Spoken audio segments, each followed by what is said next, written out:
I ain't tryna. Yeah, ain't tryna be cool like you. Wobbling around in your high heel shoes, I'm clumsy. Made friends with the floor. 2 for 1, you know a bitch by 4. And 2 left feet, you know I always drop. First thing a girl did was a bop. And the whole damn cake and the cherry on top. Shook up the bottom, made a good girl pop. You ain't even here to party. Ken in the club tryna pipe a Barbie. I don't wanna go with the flow back then until I touch my toes. I don't wanna row the boat. Wrist full of rocks and I hope I float. Big up yourself cause you know they don't. I chew cause they hope I show. I'm a bitch, I'm a boss. I'm a bitch and a boss, I'ma shine like glass. I'm a bitch, I'm a boss. I'm a bitch and a boss, I'ma shine like glass. I'm a bitch. What's up, everybody? So I am here with I don't know, like, how the hell did this happen? Like, did like Satan come all up in here and be like, "You got karma, Eric," and then hook me up with you, Chris? But I wouldn't consider it karma because it's fun. And as usual, hey beasties! I'm sorry. I just got a text message. Someone's looking for the link, one of our guests. All right. So what's up, everybody? So as you know, we are here at a jam session. If you've never been around a jam session, basically this is coffee table talk.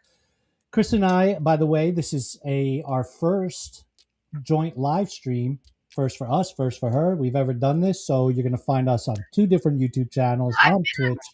Two jam sessions. So it's not a first for me. It's a first simulcast. Simulcast, yes. Simulcast. But first, so we'll see how this goes. So just an FYI, folks, if you are watching on Facebook or YouTube, I got no back-end crew. Chris has no back-end crew. We will try to check the messages. If you have questions, please forgive us for not doing that, for not having a team here. I lost somebody who used to handle that for me. I don't know if she's watching, but bitch, you messed this place up. She set the bar so high, I have not been able to replace her. No. Yes, I swear to God. It's been ridiculous trying to replace her. But folks, the jam session is Coffee Table Talks. We have our guests on. Today is a girl power jam session. Why is that important? And why did we decide on that? Well, I decided on that for personal reasons because I've had a very powerful female identity in my grandmother.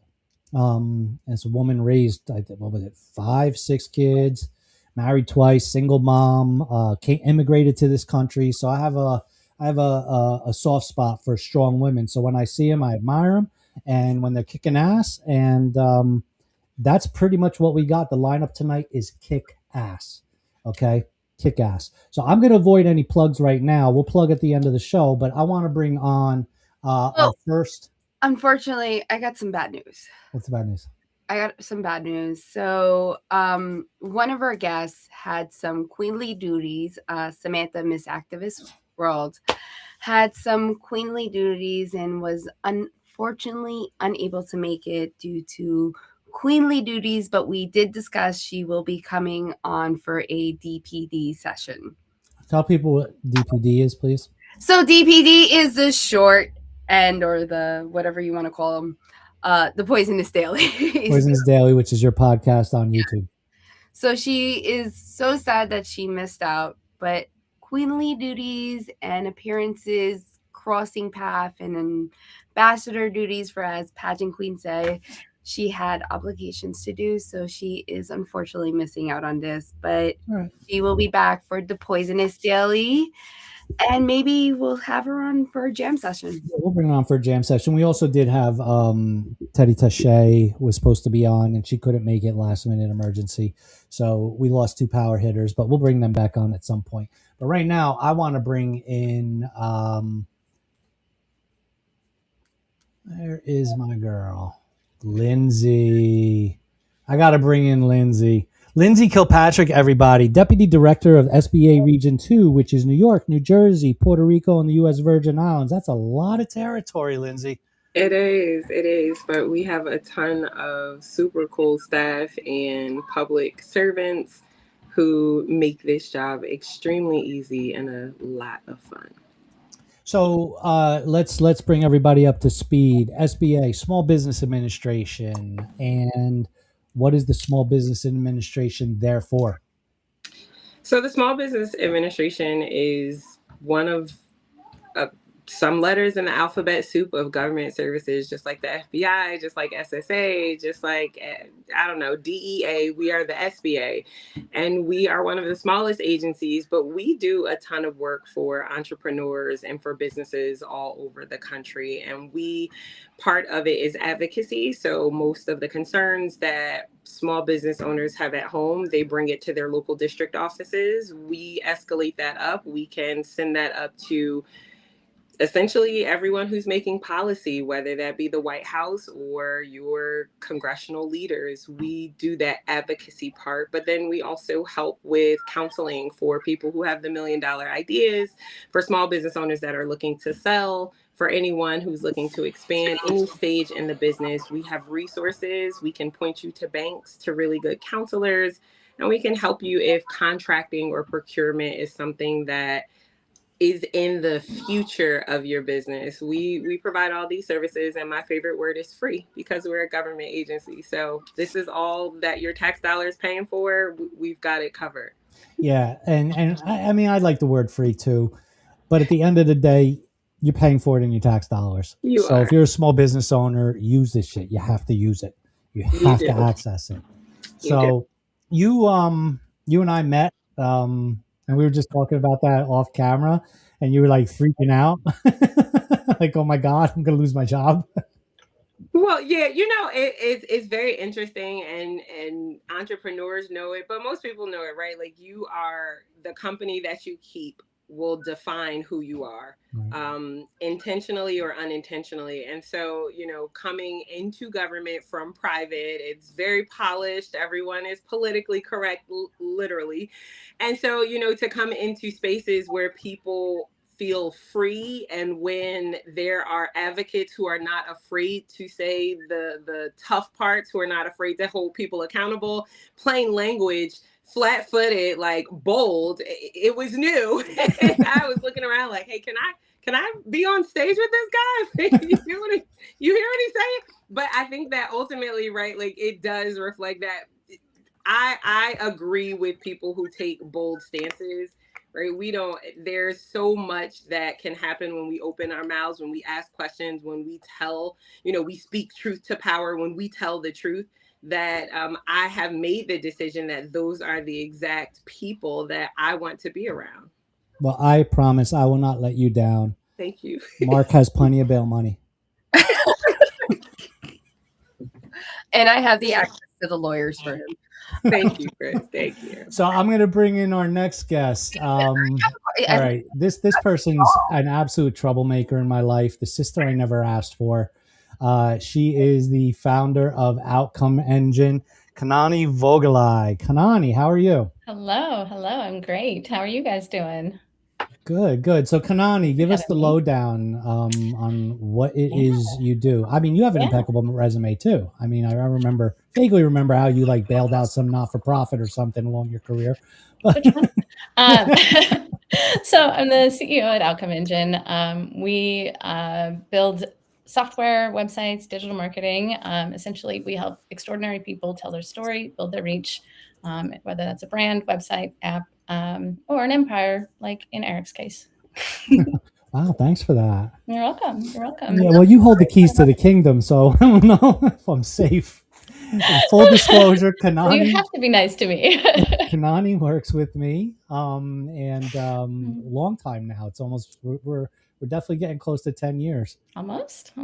Yeah, hot minute. So yeah. you've helped the brand build. You've helped the brand build, which is exciting. Absolutely. I remember when it was just an idea. Yeah, right. Just an idea. So, and this was actually, Lindsay, this was before we knew all the available resources for small businesses. Yes, it was. Please visit your local SBA. You can see everything available. You're over here like we've been here forever. So, all right. So, Kanani, I hear the dogs barking. So while you control those folks, let's bring in another amazing professional woman empowered, Ms. Betty Nova. How are you? Hey guys, I'm doing great. So Betty, tell us. I mean, you're a woman of many talents. Yes, I divided myself in two now. So, my background is IT. I'm a government contractor. Go SBA. And I have 20 years of experience in IT. And now I recently became an author, hence Betty Nova. Betty Nova is my brand. It's a personal development wellness brand that's going to bring peace to the world, helping us to be entrepreneurs and understand the challenges. So, to hosting retreats, wellness workshops, my book Life and Soul just launched April 22nd, and of course, I'm going to continue going after Army and Navy contracts in my IT brand. So this right here is just the tip of the iceberg, tip of the spear. The people that'll be here tonight. So I'm gonna jump over to No, to I'm stopping you. I'm Wow. stopping you. I'm jumping. You do you, babe? Girl. So I wanted to jump to Lindsay. Oh, that's where I was going. Oh, what? Shh, Eric, the Better ladies when are I do jumping. So with the SBA and everything you do, especially not just small businesses, a lot of small businesses are women-owned businesses. What barriers do you feel that women still face when it comes to small businesses or business in general today? So I tell everyone that entrepreneurship is one of the only journeys in life where like you have to convince yourself before you can convince anyone else. Um, and I think that this is just a very, without the politics, right? I think that one of the hardest things for women is to accept that entrepreneurship is a path. I think historically women have been taught to work jobs, not to create them, and that whole mentality has to shift.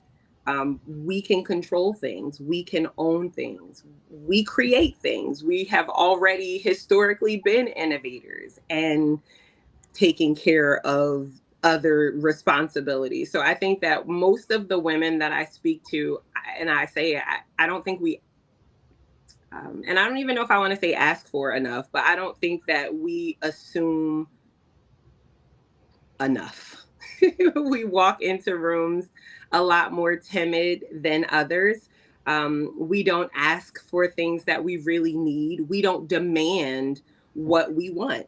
We tiptoe around, and before you can put it together any business plan, before you can start worrying about funding, there needs to be a mindset shift, just for you in general as you enter this journey of entrepreneurship, because you will lose yourself in it if you allow it. There are so many women who I'm like, oh my God, it's been a year on your entrepreneurship journey. Girl, I let that go 6 months ago. And I'm like, 6 months ago, you just started. But it was because there was not a mentality shift that this may be something, you're giving up sleep for. This will be something that for a while you may be your only employee. And yes, that means posting on social media and answering customer service emails.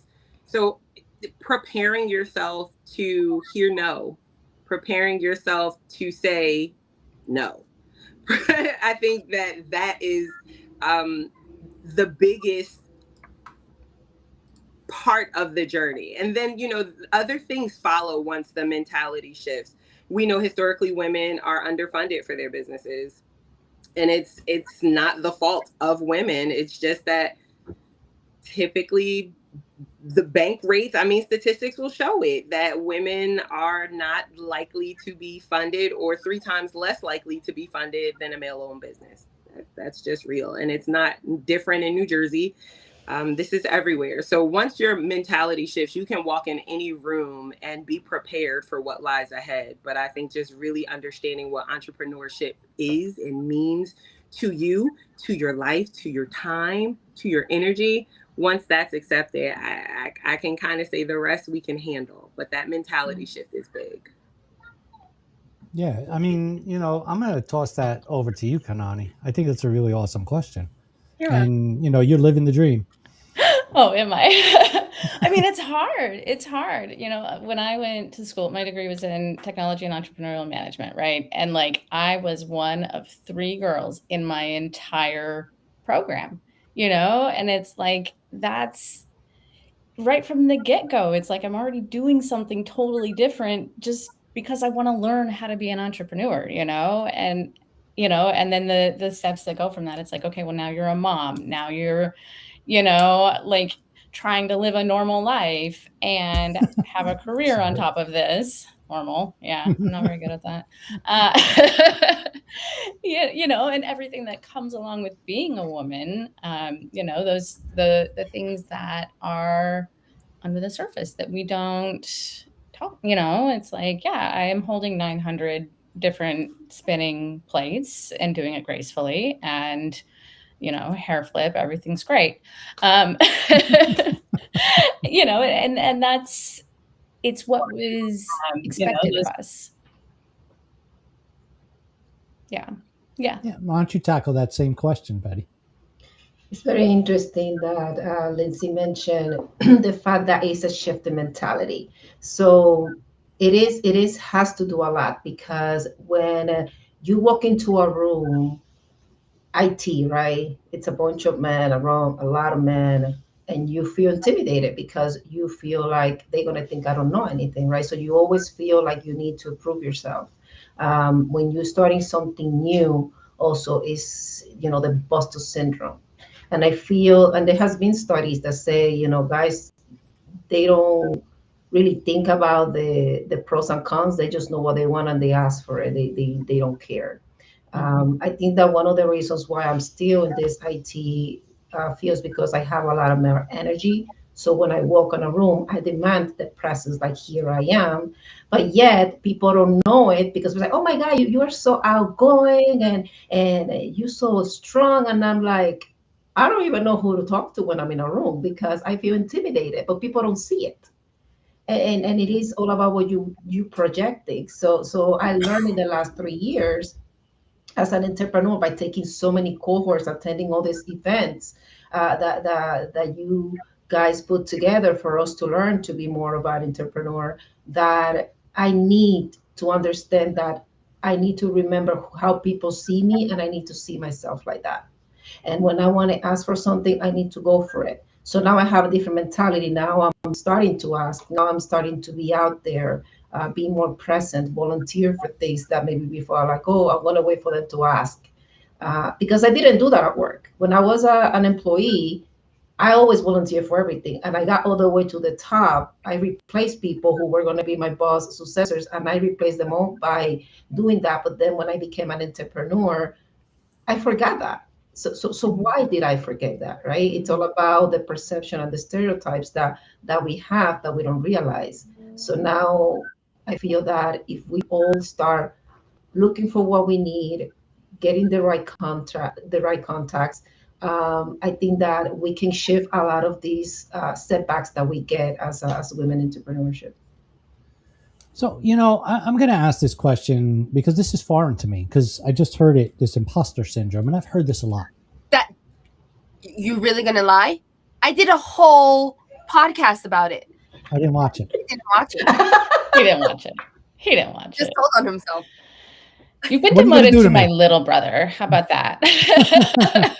You've been demoted to 1970s Wonder Woman theme. No! So like I honestly don't think I've ever run into a guy who says I suffer from imposter syndrome. I have imposter syndrome. I have not. Ones. Are they? Yes, men actually, because of their egos, and it's actually been proven, and there's a lot of research. Really? Men suffer from it more than women do because I guess I'm a woman then.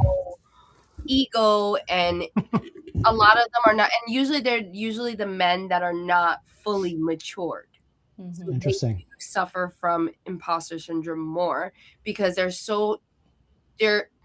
they haven't developed or really understood their identity, and they're constantly jumping into things to be a part of the pack because of that whole pack mentality that is created in a lot of corporate world, especially in the financial and certain things.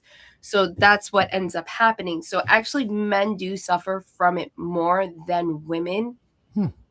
And it's usually because of ego, pack mentality, or the fact that they haven't matured fully. So all my But male they friends don't have been lying. express it. Yes. They don't express It it. is the thing. They They don't don't know how express to, it. they don't know what that feeling is. And they're like, oh, I'm anxious. I'm going to punch something. No, that's Yeah. very reductive. I apologize. But it's just hard to express that. Do I look like somebody's gonna have thin skin to you? I I mean, apologize. And if anybody's watching is offended by that, get over it. Listen, if you're too sensitive and you can't take nothing, then you shouldn't be watching me and Eric. That's how I do it. I'm sorry. And like I understood Betty when she was like, I have that male mentalities. I grew up with boys. And my mom, and I told mom, who was easier to raise, girls or boys? And I thought she was gonna be like, girls are easier. She's like, no, boys are easier. And she goes, and then you came along and you were the worst. You were worse than them. She's like, you were worse than Good thing I have a boy then. them. Like my little one, she's with her brothers. With her brother, she does not care. Like she controls him. But like outside of that and anyone else, she's like the sweetest and most nicest thing. But she'll hold her own when there's a lot of boys. Like she does not get intimidated. I'm All like, right, enough about you, Chris. I was like, that's me right there. But when she's soft, I'm like, yeah, that's not mommy, that's daddy. I'll interview you another day. No, We'll we're talk not- to you. but that whole mentality, it actually comes from what you're raised with. And Well, but you bring up a good point, Chris. Family, which is really important. You all as moms, are expected. There's an expectation there. I don't care about this house husband shit or this co-parenting stuff or dad does XYZ. The reality is that expectation is never going to go away, that the mom is there to take care of the kids. I don't care who you are. I don't care how many generations we try to bleed it out. There's always going to be there. How do you carry this entrepreneurial drive, this CEO drive, this leadership drive in a world you're really not working 9 to 5? We know that. Even if you are going and your contract says these are the hours you get paid for your contract, you're doing stuff outside the contract hours. That's just the reality of it. So how are you juggling? Like there's got to be something you're instilling in your children, I would imagine, that builds that support structure and leads by example. But you tell me, any one of you could pick that one up. So for me, I was having some difficulty after I had my son, and it's all about perception. When you're in panic mode and you're stressed out, the hormones come, you feel very overwhelmed and you don't think straight. So once I was able to understand, you know how to do this. You've been doing this for a long time. What I do is I do schedules, and my schedule doesn't only handle my professional life. It handles everything. It handles my friends. It handles events. It handles my son. It handles Betty Nova. It handles everything. Because the thing is that when you start separating schedules, you're gonna get lost. So my phone looks like a rainbow with different colors. And then I have shared calendars, of course, with the people that I need to share them with. And for me, I'm not afraid to shift things around because you need to take care of yourself. If I continue spreading myself thin, then everything is going to go down like a fireball. So what I try to do is if I'm started feeling overwhelmed or my husband tells me, I think you can take a break, then I take the hint and I start shifting things around. I used to be very controlling about my time where, oh no, I cannot cancel things. And I realized that if I don't rest, if I don't take care of things in a parallel way, I just get sick and then nothing gets done. So I went on disability for 6 months because of that. I had a herniated disc and it took down my left arm. I'm a left-handed. So basically was like, you need to stop because I thought the world revolved around me. And if I didn't go to the office, the world was going to end. And our God's shown that, no, look, everybody took care of your job while you were gone for 6 months. And that's when there's so many lessons that we get to learn as we grow that kind of help you. But number one thing, definitely manage your schedule as an overall thing, not just as one thing. Lindsay, if your face were words. Baby Betty, kudos to you, honey, because I don't have it. I have bought calendars and schedules. I have a to-do list in front of me. Like, I Yes. love all of the organizational things that I can bring into the house and organize, but it just doesn't happen. And I think that for me, like and it's not just motherhood. I think that as women, we have this mentality that we have to carry everything. And then we started finding balance. And one of my I used to not used to. I do think every woman should have a therapist, but there was a therapist that I had, and I was telling her like I'm just trying to find a balance, and she was like, balance isn't a real thing because that mentality of balance means that everything is going to get equal time all the time. I don't have it. There are some days that baby I need a sick day from work because just mentally I am overwhelmed. And then wherever we are carrying a piece of something else. When I'm at home, I'm thinking about work. When I'm at work, I'm thinking about home. When I'm at church, I'm thinking like it's just there's always a thought. But what I will say is I think that for you have to decide in that moment what's important, right? Like Yes. and this is why I tell business owners that it's important for you as you are building your business to know what you want it to look like. Do you want, if you are a mother, if you're not a mother, if you are a friend, if you are a partner, if you like to travel, if you decide that you want to travel a peak week of business, are you able to travel and still meet the demands of your clients and still hold up that integrity of your business, right? If you are creating a business where you can walk away and it still runs, that's what you want, right? Like some people need that. There are others who are like, nope, I'm dedicated to to this business until. I think that motherhood, more than motherhood, right? I'm a mom of 3. I'm married, my mom's retired, my grandma's aging, so like there are lots of things that I'm focused on, and I'm trying to be the best version of me too. I don't have it figured out. Some days are better than others, right? Some days I just want to lay in bed and sip wine out of a Stanley. Great. But I think it's really, I think it's just knowing what is required of you in that season. Some seasons are going to require you giving more time to yourself, others to your family, others to your business or to your job. So I know, we laugh when we say like I'm out here winging it, but I think you just really need to do what makes the most sense for you in your life. If calendars aren't it, don't spend your money. Yeah, you know there was a time, and that was, I think it was last year. I got out of the office and I went to clean, and I was so upset because I was like, oh no, I'm supposed to be working. Why am I cleaning? Like my son is making this mess. And then I got like an aha moment, and I was like, Betty, picture your life and the amount of things that you have to do, which is a lot, like a tree. And then in that tree, you're going to pick the one thing, doesn't matter what it is, that will make you feel productive and calm. What is it? And then it was like cleaning. So you know what I did? Then if it's cleaning, stop thinking about work because it's not going to happen. So, and then I cleaned peacefully and I was happy. And I was like, I'm going to use my tree mentality every time I get stressed. And guess what? Not stress as much as I used to before. We're gonna make this room a little more crowded because we have some guests coming in, and I have a young lady coming. This woman, when you meet her face to face, you are compelled to hug her. I already know. Reverend Felicia is a woman of a amazing. I don't even know the words I could come up with. My vocabulary isn't big enough. She is just an energy of positivity, love, and like I'm not so much of a hugger, but like hugging her, it felt a peace. And then I actually have a really good friend of mine who is a veteran that suffers from PTSD. He does not like to be touched. And he even said it, hugging her, it just felt right. Like So she is energy. She's so amazing. She's full of love. Like she is literally a godsend in my Like her organization is literally called More Love. So I mean, like you Aw. can't.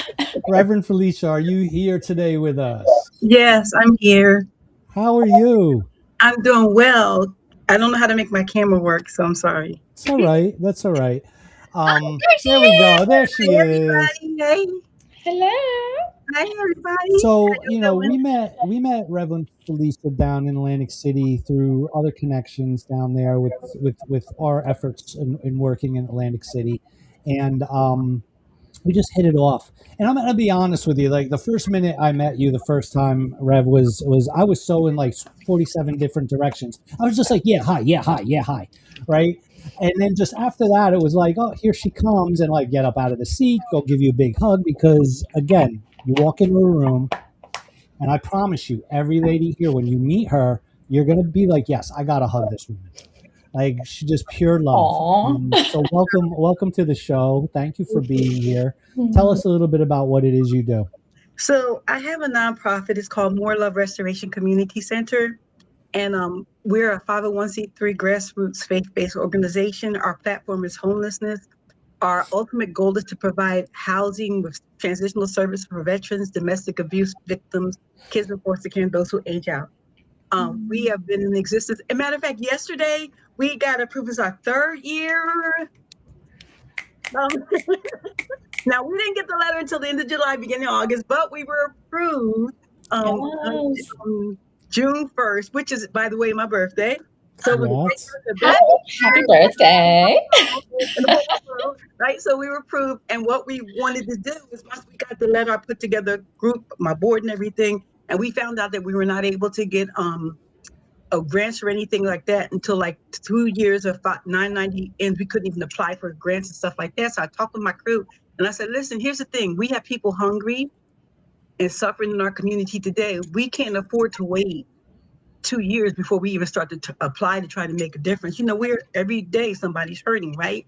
So we decided our goal was to do 1,200 people a year. We go out into the community, boots on the ground. We go out into the community. We give out care packages consisting of something to eat, something to drink. We have essential hygiene items and essential clothing that, you know, something to keep you cool in the summertime, hot in the wintertime. So as of November of this year, our goal is to feed 3,600 people. I am so super duper excited to say that as of the 2nd Saturday in May, we fed over 3,300 people. Congratulations. Right? Thank you. Girl.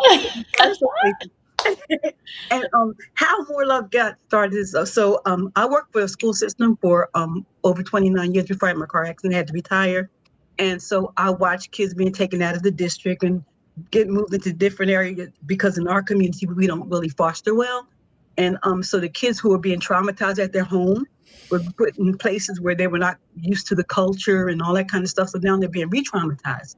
I'm an associate pastor, so I counsel people who are victims of domestic abuse.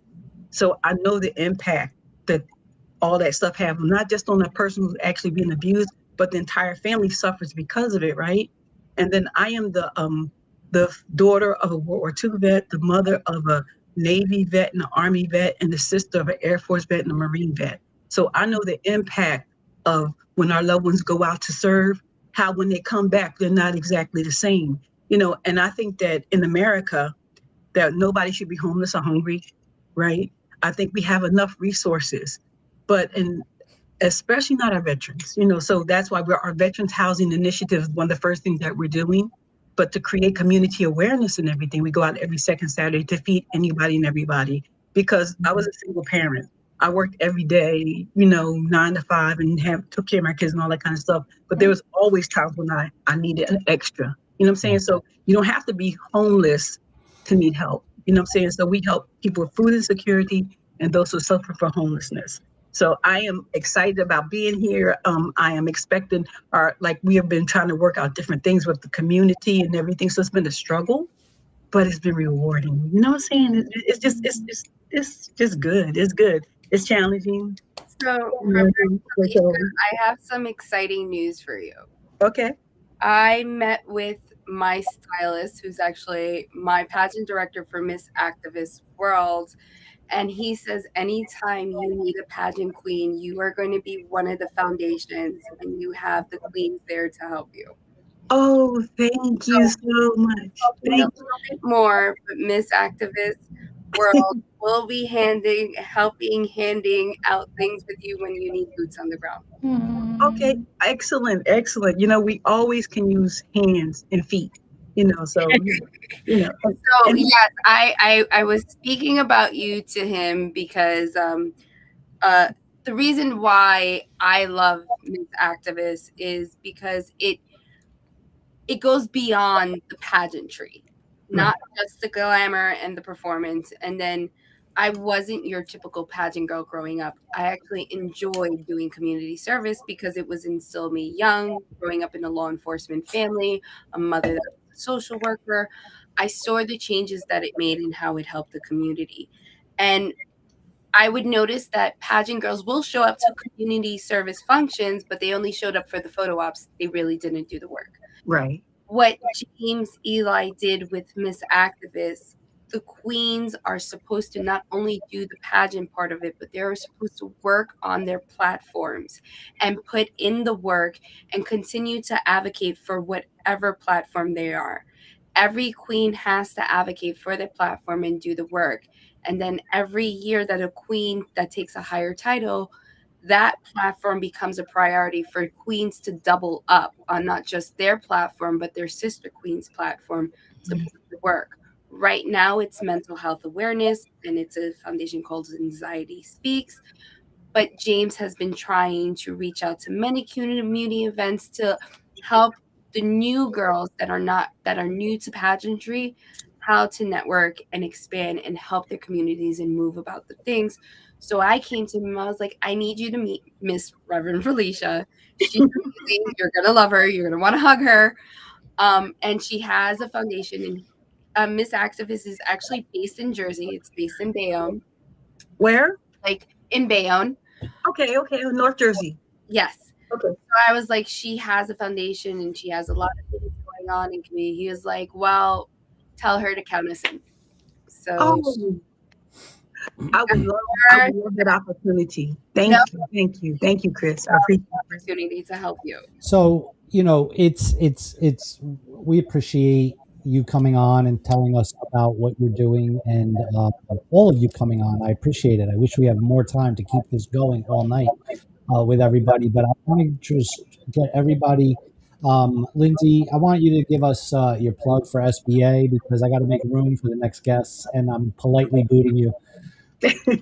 I get it. Listen, it's been a pleasure for any entrepreneur, for anyone who's looking to sell a business, start a business, grow a business, buy a business. SBA is your friendly resource. We are funded again by our tax dollars. We are not just available in the state of New Jersey, but in all states and U.S. territories. We have 68 district offices. For New Jersey, it is sba.gov/NJ, but you can replace NJ with any state abbreviation. So if you're in Texas, it's sba.gov/TX.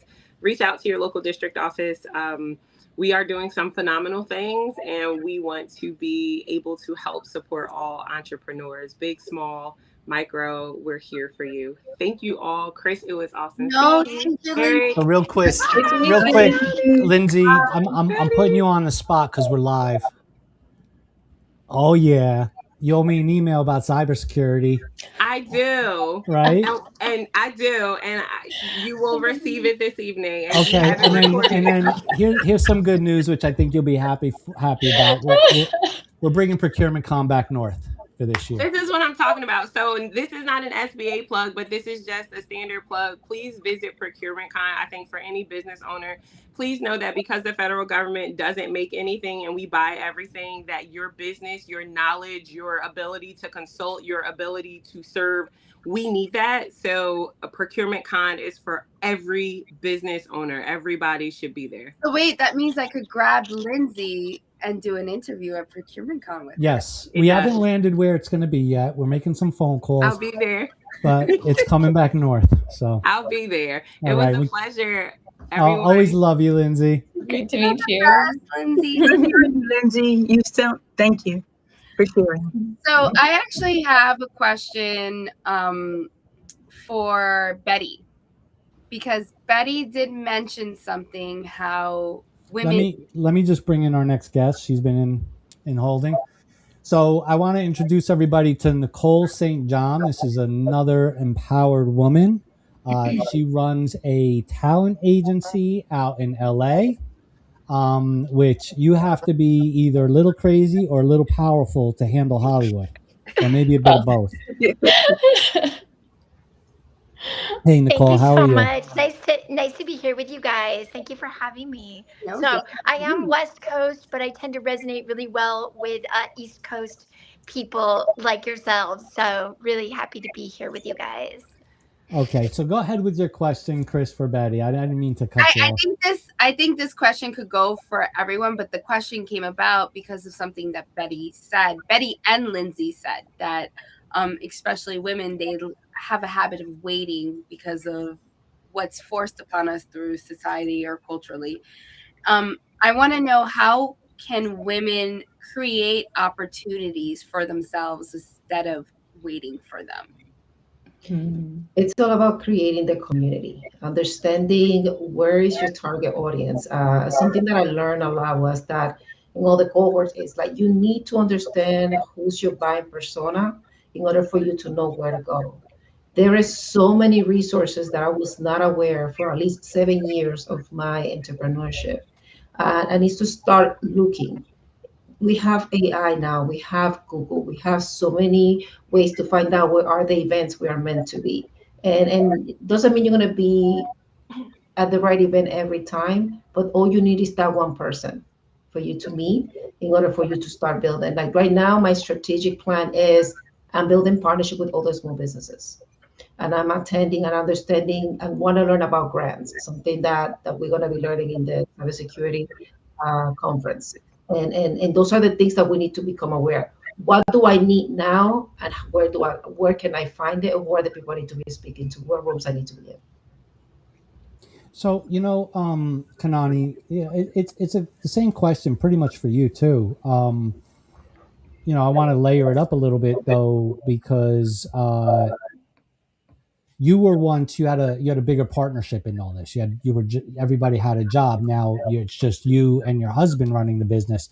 So now you're layering on more work. How are you handling and what are you doing are you using resources? Are you using AI? What are you doing? I mean, definitely resources and AI. I think one of the big things that we struggle with as women is we don't just ask for help. We think we have to carry the whole world. And, there is real power in, hire somebody that you trust, like that's a big thing that can help. And another part of this, when you were saying, Betty, about community, like that is so important to build around yourself. But it can also feel as a woman like you get oh, she's so bossy. She's so, like that whole thing. And one of the really powerful ways that I have found kind of to come at that from the outside is to advocate for others when I'm negotiating, when I'm wanting to move, okay, I deserve this raise because my family is, I have 3, whatever it is, like find a way where you're advocating for somebody else, not just like, I'm the best, give me more money, but like, here is the community that I am fighting for. Here is the work that I'm doing. Here is why what I am up to is powerful and worthwhile and who I am supporting. And then I can be mama bear and I can go to bat for the people that I care about without having that come across as though I'm bossy or too much or, any of those things that is a way that people can really, oh, that's cute. Hush you. We're done listening now, That's the way you talk to me all the time. What? Never. And you can also add, the thing is you have to, because in the community, like with what we do, we have to be the voice for the community. We have to create the awareness in the community, because a lot of times people see homeless people or hungry people and they'll go, oh, that's a shame or whatever. but they're not moved to do anything. You know what I'm saying? So you have to be the one who speak up for the ones who don't have the voice to speak up for themselves.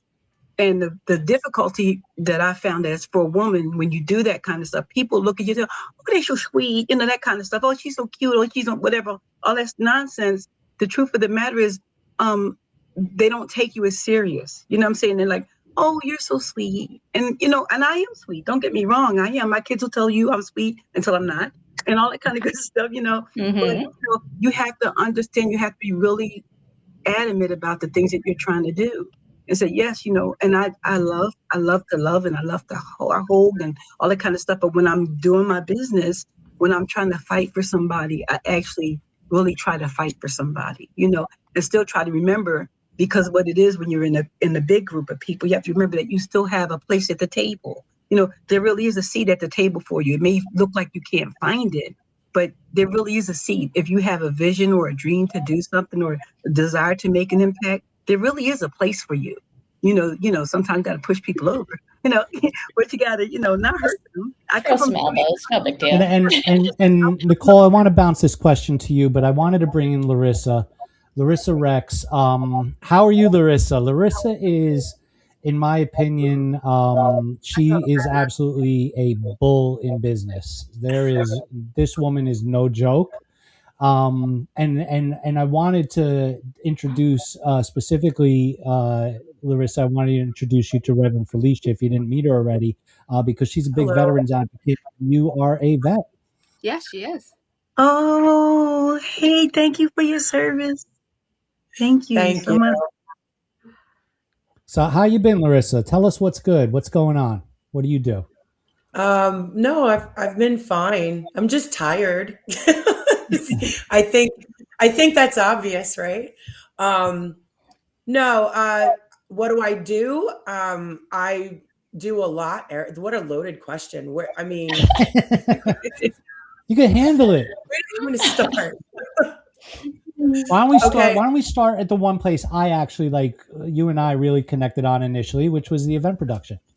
Okay. Yep. So I'm the CEO of Third Eye Event Productions. We've been in business about 5 years. September will be 5 years for the event company.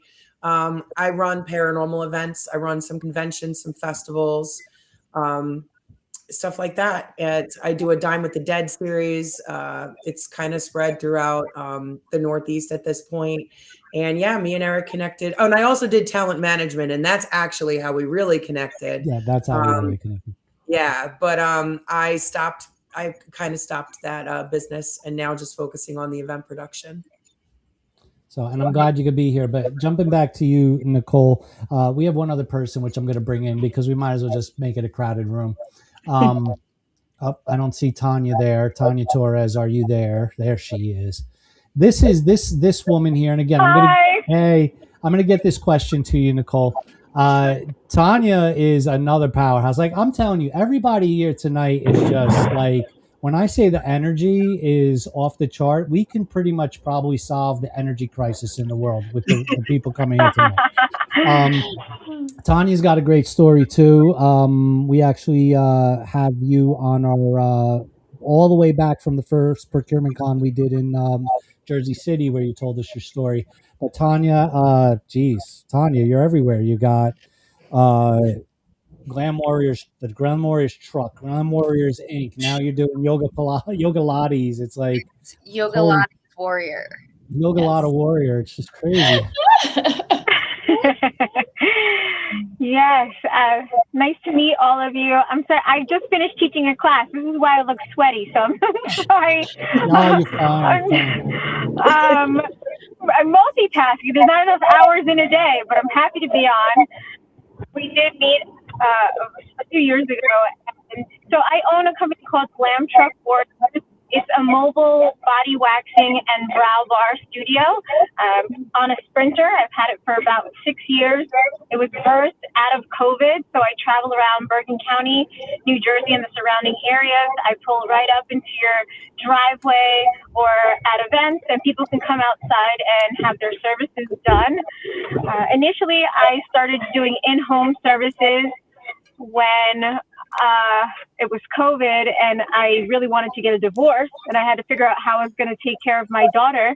So if you've ever been in a situation where your back's against the wall, you'll do whatever you have to do to get the job done. So I got my kid a cell phone. She was 9 at the time.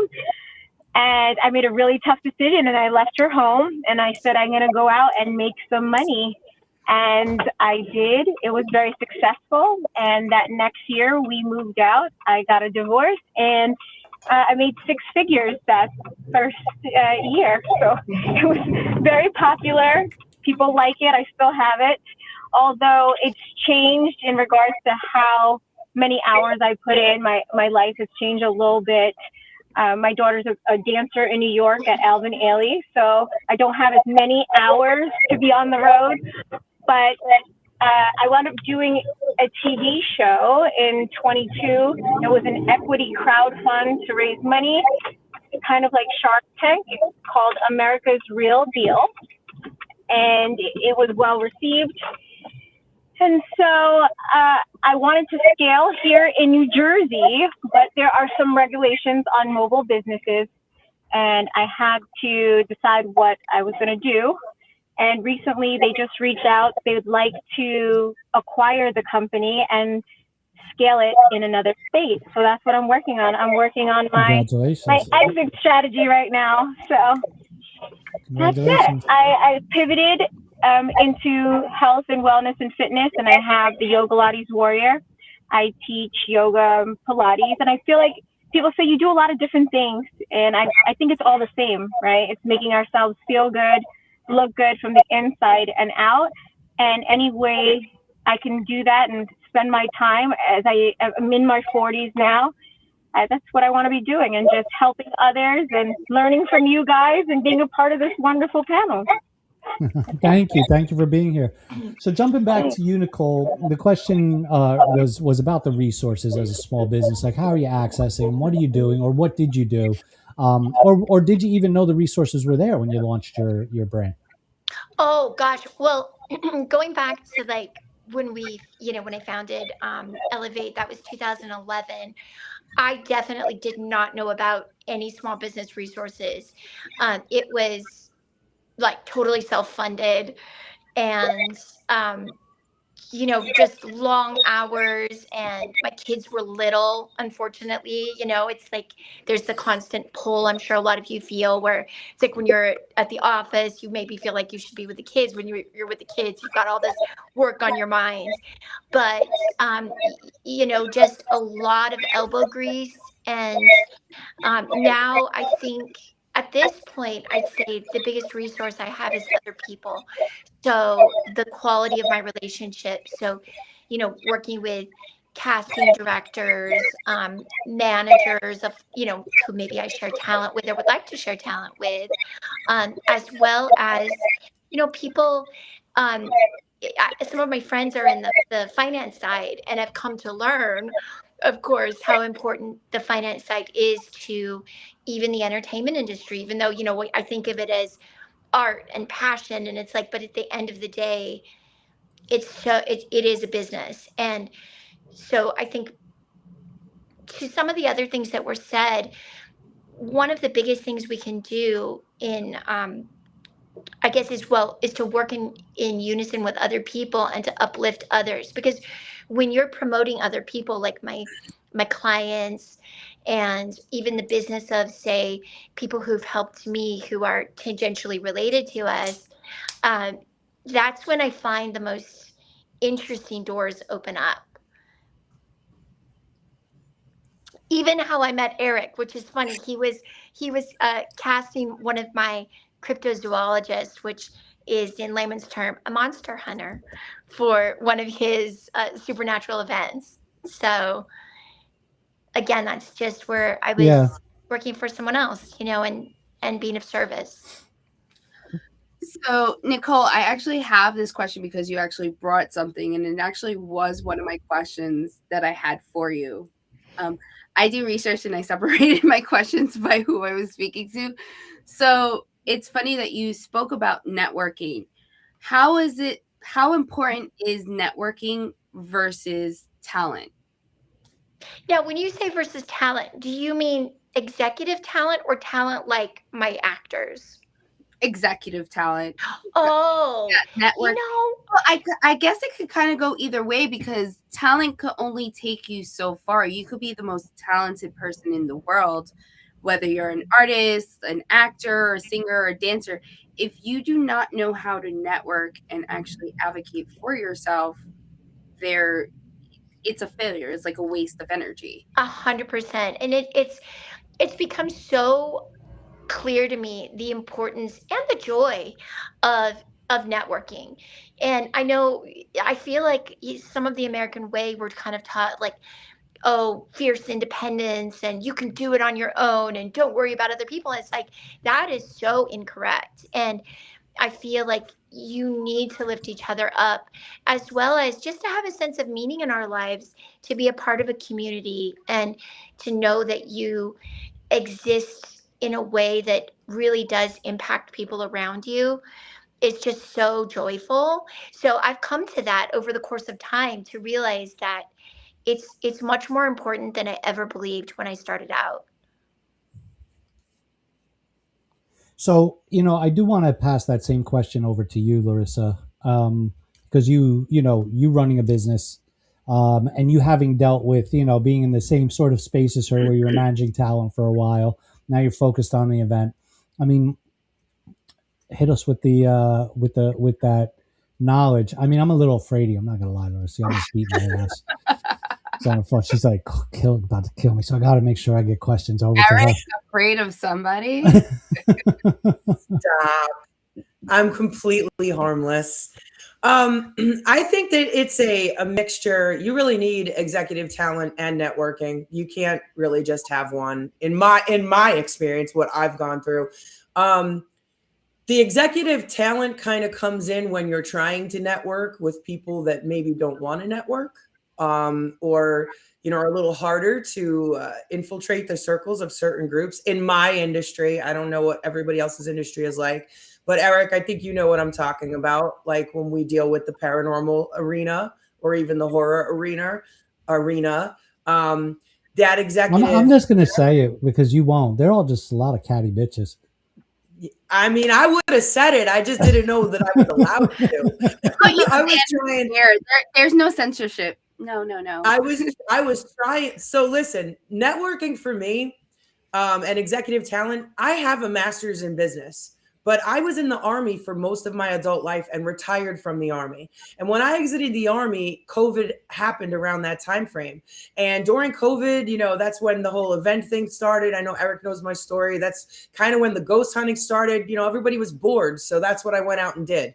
When I tried to get into conventions just to simply be a vendor, okay, when I tried to network with people in my own field, the rejection that was there, I never seen anything like it. So petty, so catty, so nasty. And coming from literally 17, I went in the military and retired. So I grew up there in an industry where people have your back. They don't have to like you, but they have your back. And then I get into this new industry in the civilian world where I'm having a hard time transitioning anyway, and everybody is your enemy. So I basically put a lot of my business, my business degree that I got while I was in the military, a lot of that to use, and tried to use that to network. And then when that didn't work, I had to switch it up and pretty much adapt and overcome, as we call in the military, and adjust to these circles of people. And as Eric so aptly pointed out, decide which catty bitches I was going to put up with versus those that I was just not going to even try to deal with. Well, the one thing is I believe in the collaborative economy. I think it's the only real economy that is going to get us through the next decade. Because if there's one thing is again, through meeting you and then talking to you through what I do, and then you and I we should do this together. Let's talk about this, or just even sharing ideas. Hey, Eric, here's a piece of advice. Same thing with Betty. We met Betty at Procurement Con, our event. And so we build this. I love building an ecosystem of collaboration, because that is how I don't need to be a gatekeeper. And I know everybody in here has run into the gatekeepers who are like, yeah, I could give you the name in my black book, but I want a finder's fee. Like, that's not progressing anybody forward. And that's all that's good for is a lunch. So yeah. But listen, I want to get Kanani, I'm gonna have to boot you. Wait, I have a question for Kanani before you kick her out. I'm here. Yeah. Before you kick her out, I have a question. I'm actually kicking out 2 people because we got 2 on deck. Okay, so who was the other person? So, I'm not telling. Well, you better tell. So, Kalani, what qualities separate a successful entrepreneur from those who give up? And this could go to everyone, by the way, too. But this was I'd like to see that question round robin. I mean, if I put on my like mom hat, it's grit. You know, just sticking with it. And this is a really challenging thing because on the one hand, you can say to somebody, you know, have grit, just keep trying. And what that leads to is somebody who has gone out and they built this whole thing and it's not working, but they just try to grit that thing and right into the ground. And it's like, girl, you should have closed that business down a year ago and started something new. And, you know, and so it's not just about like having the, you know, drive, motivation, like those things are all really important, but it's understanding. For me, it's always like, okay, can I go back to the data? What does the data say? You know, what was my original hypothesis when I started this? My hypothesis was, I think my customers are going to like X. And then I'm going out into the market and I'm talking to my customers and I'm making sales and I'm testing that. And I'm saying, okay, yes, there is actually a valid business model here. And I'm going to pursue this versus I have this gut feeling. I really like this. So I'm just going to like drive this into the ground. So, you know, whenever I'm like, boy, I think I should give up. I think I'm going in the wrong direction. I just say, okay, like go back to the data. What does the data say? Who can I talk to?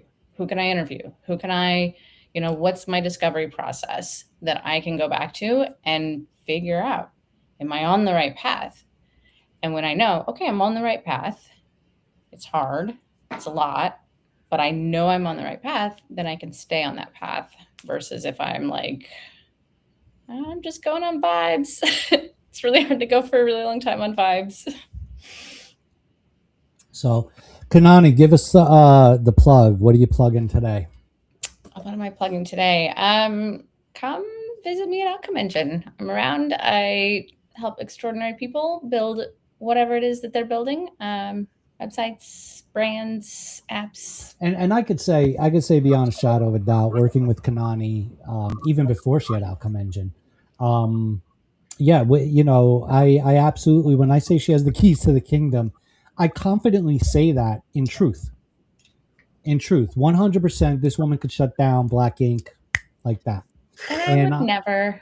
I know you wouldn't, but I'm just saying that the work you do for us, and we meet every week, and it's amazing to have that professional relationship with her. And I'm really glad for it. I'm glad you're part of Black Ink and working with us. And if you ever leave, there's a hole in the desert for you. Just saying. Yes, sir. All right. So outcomeengine.io, that's where you're going to find Kanani. If you're a small business, a mid-sized business, a large business, check them out. They build outcome engines. We do. All right, Kanani, thank you. Bye. Bye. So I'm going to bring in 2 more people. We're going to start with, and this question is still live, just so everybody knows. So I would love to hear this from everybody. I'm going to repeat the question just in case. Okay, great. What qualities separate successful entrepreneurs from those who give up? Okay. And with that said, so when I met this woman, I was literally, I would argue, a football field away. And she gets on stage and she starts singing. I swear to God, I was in the middle of this big event in all the vendors. And I'm not an R&B person. It's the last thing on my list to listen to. But I heard this woman from across the thing and I'm like, who is that? And I had the beeline over to hear the angelic voice of Levon Nichols show up on stage. And it was a harrowing day. That was, somebody messed with my run of show, and they could have been in a hole in the desert too at that point. But I beelined, and I was mesmerized by this woman's voice. Levon, you are an entrepreneur, an inspiration, and welcome to the show. Well, thank you. Thank you for that introduction. And hello, everyone. I've been enjoying the commentary so far. So, hello. Thank you. And then I'm going to let you intro this next person, Chris, because this is somebody you found that just is like energy personified, like nuclear energy. Who is it? Your gal, Kimberly. Okay, so ladies, this is a bestie of mine, and how me and this wonderful, amazing woman, wow, it's over 15 years of friendship. Oh my God. Wow. We met when I was I left DTF radio, internet radio, and I was blessed with a position at Urban Latino Radio. And Kimberly's show was one of the shows I was brought into as a female DJ to be the other female of the group. So there was a male DJ and a female DJ, and then 2 male co-hosts, and then it was Kimberly and Julian, and we have been inseparable since. She was at my wedding. She caught my bouquet. This is my sister, my love. This is a talent in every way. She's an amazing, as a Puerto Rican woman, I can say she's one of the most amazing salsa dancers there is, and she makes the best sugar body scrub. That's it. That's what I can say. Wow, thank you. By the way, Welcome, ladies. Welcome. Thank you. So, Betty, before I boot you out of the system, you need to answer that question, and then you need to drop your plug as well. So, answer this question about what makes the difference. I'm going to be very brief. 3 things. Number one, we need to go back to the drawing board. You need to create a new strategic plan if the one you have is not working. Second of all, find the right partners to make sure that strategic plan works. Because without partners in this, the way things are nowadays, it's very hard, especially if you're like a small business. And number 3, leadership. You need to believe in yourself, and you need to believe in your team in order for that strategic plan and those partners to follow your lead and you go to the next stage. And so my handle, I'm going to be on June 16 as Cybersecurity 26, Blanken. So I'll be hosting a workshop as Betty Grullon. And then I'm going to be a POP in July 11 and 12 as Betty Nova. So please come, let's have a conversation and get a copy of the book. And you can find me at bettynova.com, or you can find me on Instagram as Betty_Nova_. Yep, check out that book. It is a really good self-help, self-awareness. There it is. And it's not just a book, everybody. Listen, straight up. Betty also does works, is got a whole retreat thing. And so it's not just you read a book. There's a whole thing going on. So check out Betty Nova. And we will see you at Cybersecurity 26 wearing your IT hat. And then we will see you at Popped wearing your Help Guru hat. Yes. And by the way, fun fact, I actually am Elevate 8 2026 winner. It's in my Proxet website. So thank you so much, Nicole. All right. So, Betty, thank you for being on. I will definitely catch up with you. Absolutely. Love Appreciate you very much. Hope to see you in any of these amazing events that Eric hosts. All right. Take care, Betty. Bye. Bye. Bye. So I'm going to bring on one more guest. I'm bringing you on early, Chanel. Chanel Red, 5-time. It's 5-time Grammy nominee or 5-time Grammy Award. You're muted. You're on mute. You're muted. 5-time Grammy nominated. Hello, everyone. Hi, Chanel. Hey, Chanel. Hello. So if I say 5-time Grammy Award, I'd be the one lying. Hey, Speaking Sorry. it into existence. That's right. I love it. All right. So I'm embellishing, right? That's okay. Creative license. So because I'm cutting you, because Betty brought up leadership, I actually have a question. We got to finish this first question. No, I think Betty kind of hit it. Everyone hit it in the bud. What more are they going to add to that? They I don't know. hit it like Canali hit it hard. Everyone's giving. Can I just pause you there a second? Tanya, I got to say, I'm watching you drive, right? And in all honesty, I mean, I'm not trying to be like weird or nothing, but you keep looking at the camera like you're at a model shoot, like, you know, like we're the camera guy and just snapping away and you just keep jogging the eyes over. Like, I mean, you know. I'm trying to be present. I don't want to be like dismissive and be like looking all around like I'm looking at the camera. Please, we understand you're driving. Be safe. I'm fantastic. I'm to my house right now. I'm here already. I'm good. I'm good. I'm happy to be here. No, I feel like I need the camera. Be like, no, I'm pulling up to my house right now. You guys drove. As long as you're safe. Perfect. I just want to tack on to that question. Can I just add, a little something? Because now that I'm here, I think the best way to stay relevant and to what separates is you need to know your weaknesses as a leader, as a business owner.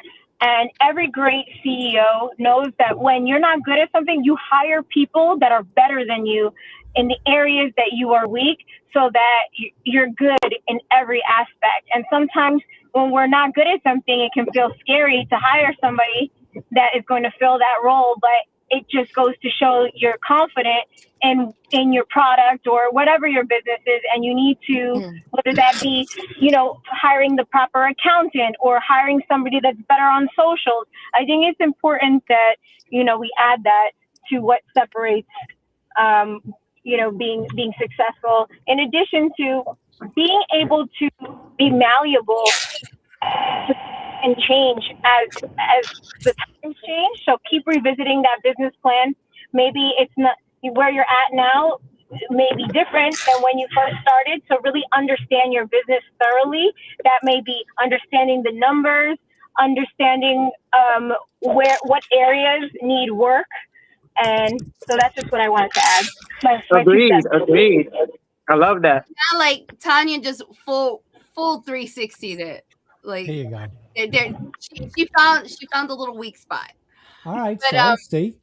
But since Betty brought up leadership and that we have Reverend Felicia here, I have a question for her. And this actually probably will go for everyone as well, but I felt like this question fits more with Reverend Felicia and everything that she does. What role does faith play in empowerment and leadership?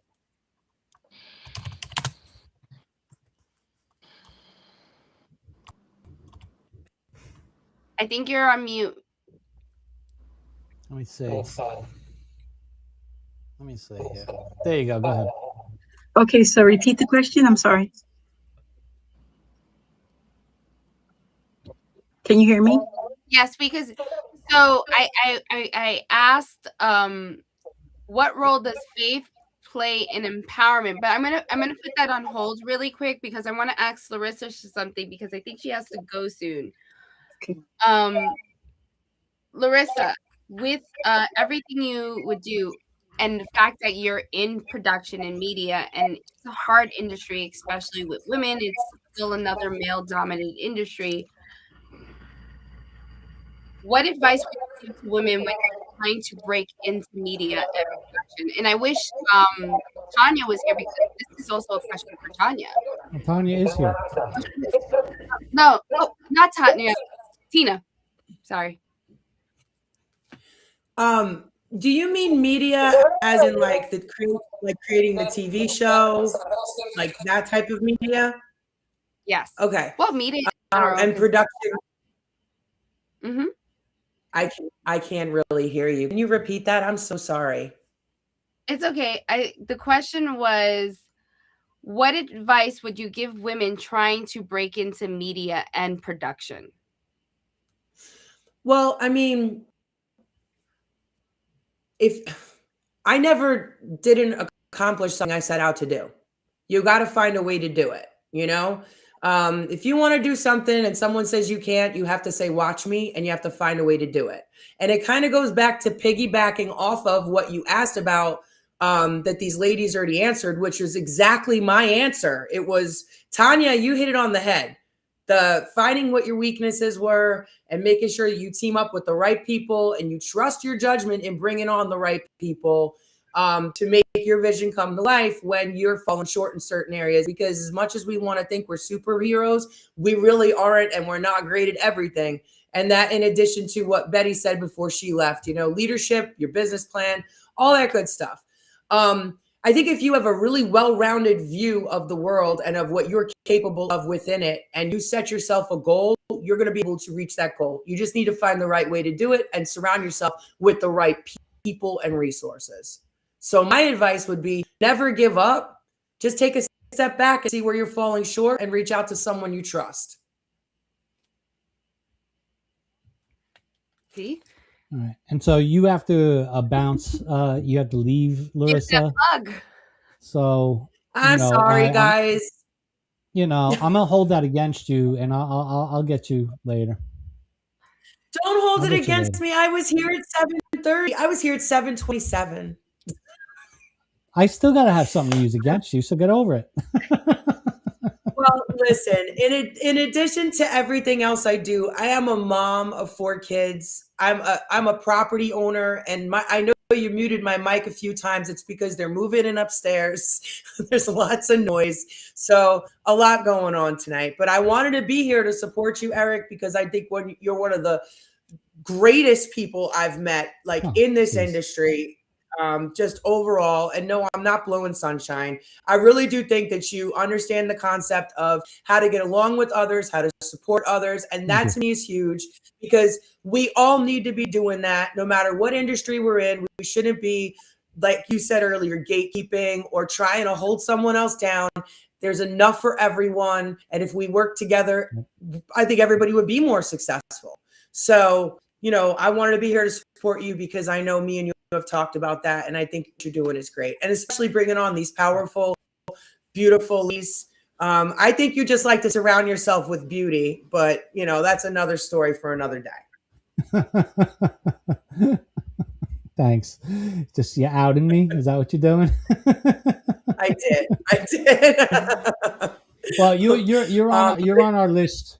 You're on the list for the proposal I'll be delivering in about 60 days, so you know what Black Ink is doing and how you're involved. All right. Awesome. So we'll catch up. I will agree. Before Can she I plug goes. my handle? Plug everything. You got to drop it all. All right. Hauntedmafia.events. Every haunted event that I do. GoUnderworld.com for my upcoming convention. Also, the other conventions are listed on hauntedmafia.events. My book, The Waldorf Effect, if you're into the creepy, if you're into the paranormal, talks about a historical location in the Lehigh Valley in Pennsylvania. That's also the set of a famous movie, LLC, and it's actually haunted. So it's a research-driven book. And then 24 Hours in Hell, A Paranormal Journey Through Hell House, will be released by Terror Films. I'm the creator and one of the lead investigators on it. Comes out in January 2027 across all global streaming platforms.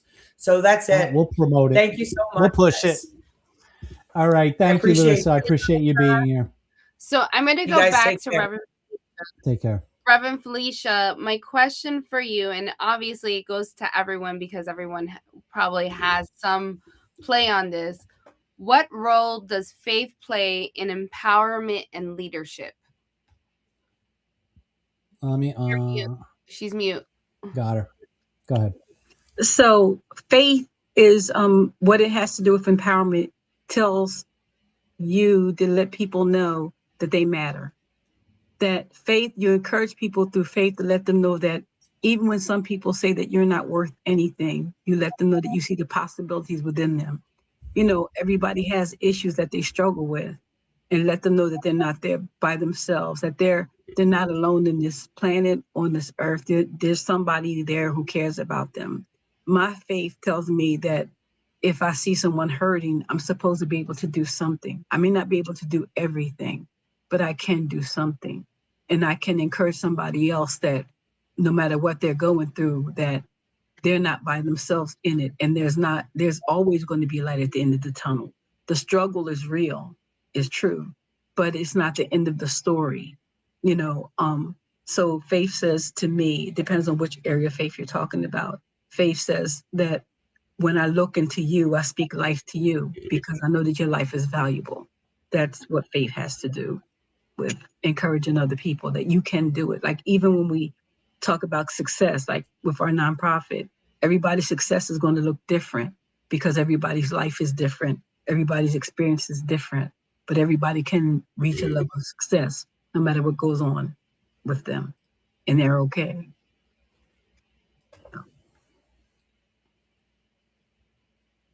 Does anybody else want to take on that question? Kim. Oh, Kim's grabbing it. Okay. Yeah. Can you hear me? Yes.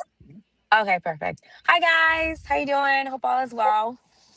I love that question actually. Thank you. Yeah. Because the reason why I say that is because number one, I'm a youth, I direct a dance youth program, and then I also started my own. And one thing that I pride myself in is my faith.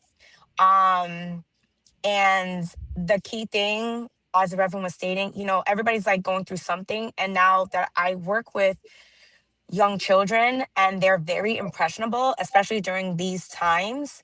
So I kind of like wrote a couple of things down where faith and empowerment definitely go hand in hand because as the Reverend say, like I'm constantly, as much as I'm hard, I'm like, hey, we got to get this done. You're speaking life into that child or the children. You're letting them know that they're worth way more than what, because I have kids that are bullied. I have kids that are dealing with parents who have substance abuse. I have children that just had a little like rough patches, or I've got kids that are blessed with 2-family home. So you're helping them seek their identity through the faith. You're giving them the courage to face whatever it is that that's bothering them. You're building resilience that no matter what is going on around them, whether if it's at school, at home, or just out in general, they can handle it. They can push through. Is giving them hope. And of course, the main thing is confidence, because I never allow any of my dancers, I call them my babies, 'cause I don't have kids personally, not yet. It just builds that confidence. Like I don't allow them like to walk with their head down, not even shoulders slouching. I said, how you walk in is how people are going to see you. And let's see yourself with the light that you have. That's why I feel faith and empowerment. And of course, I pray with them. I pray with my babies. Their parents know hands down. But yeah. Yeah. Yeah, Nicole, I think you wanted to chime in on that question as well. Yeah, I mean, for me, I feel like faith comes in a lot as the leader of something as well, because there's so many times when things seem to be going roughly, right? Like you lose a key employee, you lose certain clients, you know, things happen. And one of my colleagues who I brought aboard my team always reminds me to have faith. And she says, you have to have faith that this is exactly the plan, right? That this is exactly what God wants for you. And even though you think, oh, this development is going to be something negative, she said, just have faith, because you're going to see that ultimately this is in your best interest, and this is in your company's best interest and in your client's best interest. And she's right. It doesn't mean it's not going to be hard, right? Like walking the path that we do as entrepreneurs and people of faith is not an easy path. But I really do appreciate that reminder that she gives me. And I say sometimes it's so challenging to have faith that it is going to ultimately turn out for the better. But she's always right. I always tell her, I'm like, I'm like, yeah, you know, remember when you were talking about this? Like, you're so right. I see how this is the better path. And to that, as long as you are making decisions, keeping your integrity, that's, I think, number one. And number two, that you are following your gut instinct, because if you listen to that inner voice, I feel like that's sort of like, I don't know, like God's angels talking to you saying, go this way. As long as you follow those two things, I really do believe that you can have faith that you're on the right path, and that's really important, I think, as a leader and as a business person. Oh, thank you for that. So Chanel, and I want to bounce that question off of you too, Levon, but I want to get Chanel in here real quick because she's like waving her hands, like I gotta say something. Hi again, guys. How are you? I just want to say this is a great thing for me to be in this live right now to hear you guys speak. It's very motivational because I've been doing music since I was 14. I'm blessed to still do music. I'm 50. I will be 58. And God has blessed me to do music. And in this industry that I am in, faith is the biggest part of who I am and what I do, from helping artists to helping the youth as well. But it's a male dominating industry on this side. I don't know if you guys deal with the same thing, but I have to have a lot of faith dealing with a lot of men on this side. Because they don't think women can do just as much as they can, if not better. And I find myself having to prove myself a lot, and just having a faith, I stopped explaining myself. And I felt that diving into that more and feeling like I got to be combative about it, about what I do, instead of me talking about it, I just did it. And I kept my faith, and I also have women around me that have to deal with the same thing. So me hearing you guys speak about this is so important, because we were just having a meeting about this a couple of weeks ago about, getting endorsements and getting all these wonderful things that have landed in our lap, because we chose to just be stern about what we do, but praying before everything we do, giving each other shoulders to lean on, having conversations instead of keeping it to ourselves, and I told them, faith goes a long way in moving in this industry, especially with how things are now. And just hearing you guys say the things that you're saying just proves to me that we're on a right path of moving and staying faith-based and just being supportive of each other as women. I'm happy Chanel brought that I up love because of the simple fact, like, here's proof. My career started with this very woman, Kimberly, and she has been not only a best friend of mine, but a supporter and a true supporter in everything I do, just like I support her in everything I do. And if it wasn't for having a strong woman backing up, because in the music industry, it is a male dominant industry, especially in the DJ industry. It was hard. And then I had to hide a secret because I wanted to prove myself that I wasn't a good DJ because my cousin was a legendary DJ. I hid that my entire DJ career. And here I am 15 something years later, finally announcing I'm Charlie Chase's little cousin, but I made a name for myself without anyone knowing that. And it was not easy.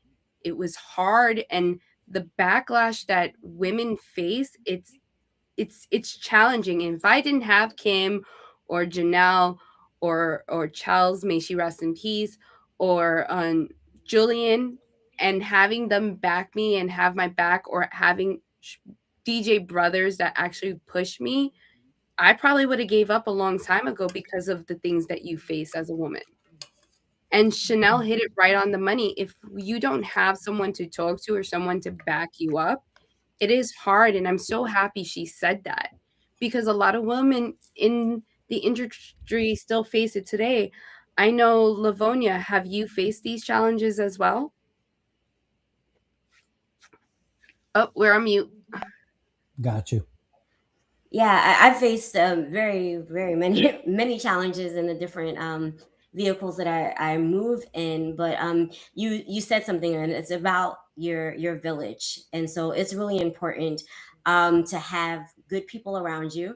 Blessed and honored to have Eric a part of my village as a supporter, as Thank you. someone who's always putting you in a good light and sharing, allowing you to share your gift. But I made sure that in the different areas that I move in, that I have someone that I can talk to, that's going to be a champion of you, that's going to speak your name in rooms that you're not in, is really important. In addition to your faith, I believe that God, imparts something in people to champion you and to support you and to give you that call. When you're having a bad day, it comes out of nowhere, but God, puts somebody on your heart and you reach out to them. And so, it helps get through the challenges when they do arise, because they're going to arise. But it's important to, as you're empowering yourself and you're being resilient and having faith, that you have, people around you that will continue to support you as well. And speaking of support, since I've got the Rev here, I hope you don't mind me calling you Rev. That's it. That's my nickname now for you. Everybody, if you're in my circle, if you get a nickname, it's an Italian thing, right? But we're planning to do a charity event. We're hoping to get one put together this year, and More Love is going to be one of the recipients of that event. And Levon, I'm going to put this right out there. You got to remind me, stay on top of me. I would love for you to sing at this event. It's going to be a big open. Don't worry, you don't need to remind him. I got you. We're gonna plan this. It's going to be a sort of this combination of an outdoor event with like a bunch. It's not a festival. It's not going to have rides and stuff like that, but it's got vendors and celebrities, and we're going to try to make everything big and have a really good time and help the Rev over here. I'm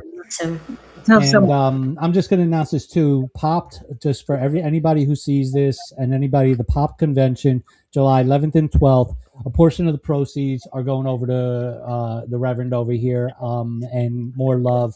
We're making sure we do that. We are actually having a very specific go-kart race with former Power Ranger actors. So it's going to be Challenge the Power Rangers to a go-kart race, and the proceeds from that are going to be going over to the Reverend.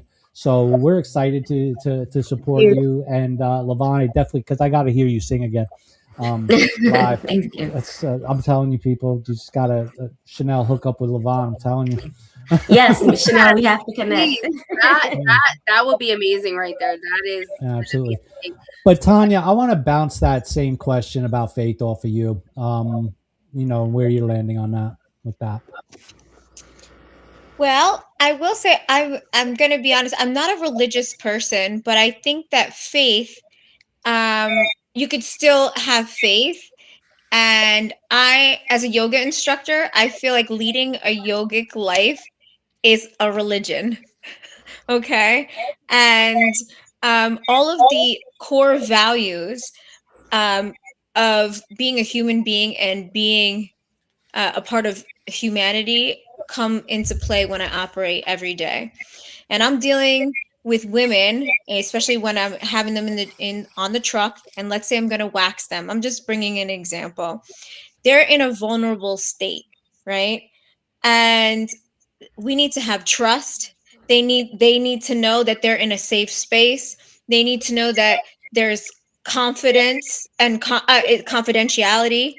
And so I think, that's really big in how I operate with each person that I interact with every single day.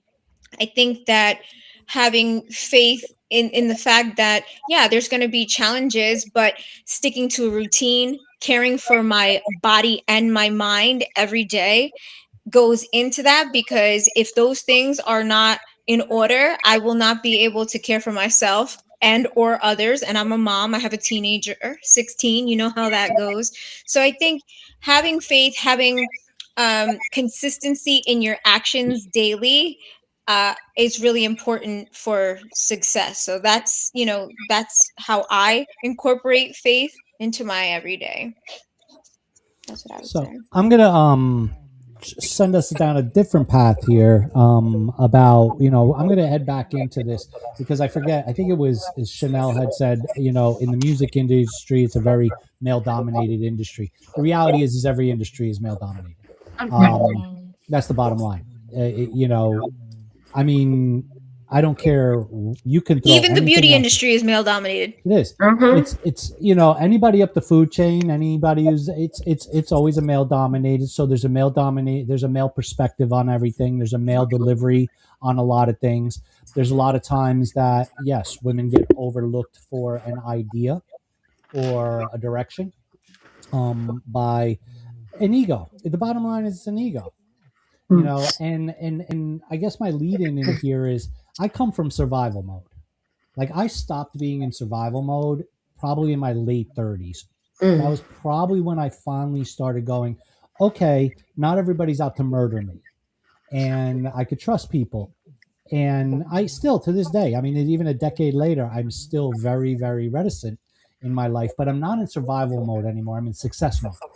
But I feel like women, you are in survival mode just in that male dominated space. It's a consistent. Am I wrong? Am I right? Am I going down the path here where I shouldn't be? Like, talk to me. Somebody bring that one up. Go ahead, Tom.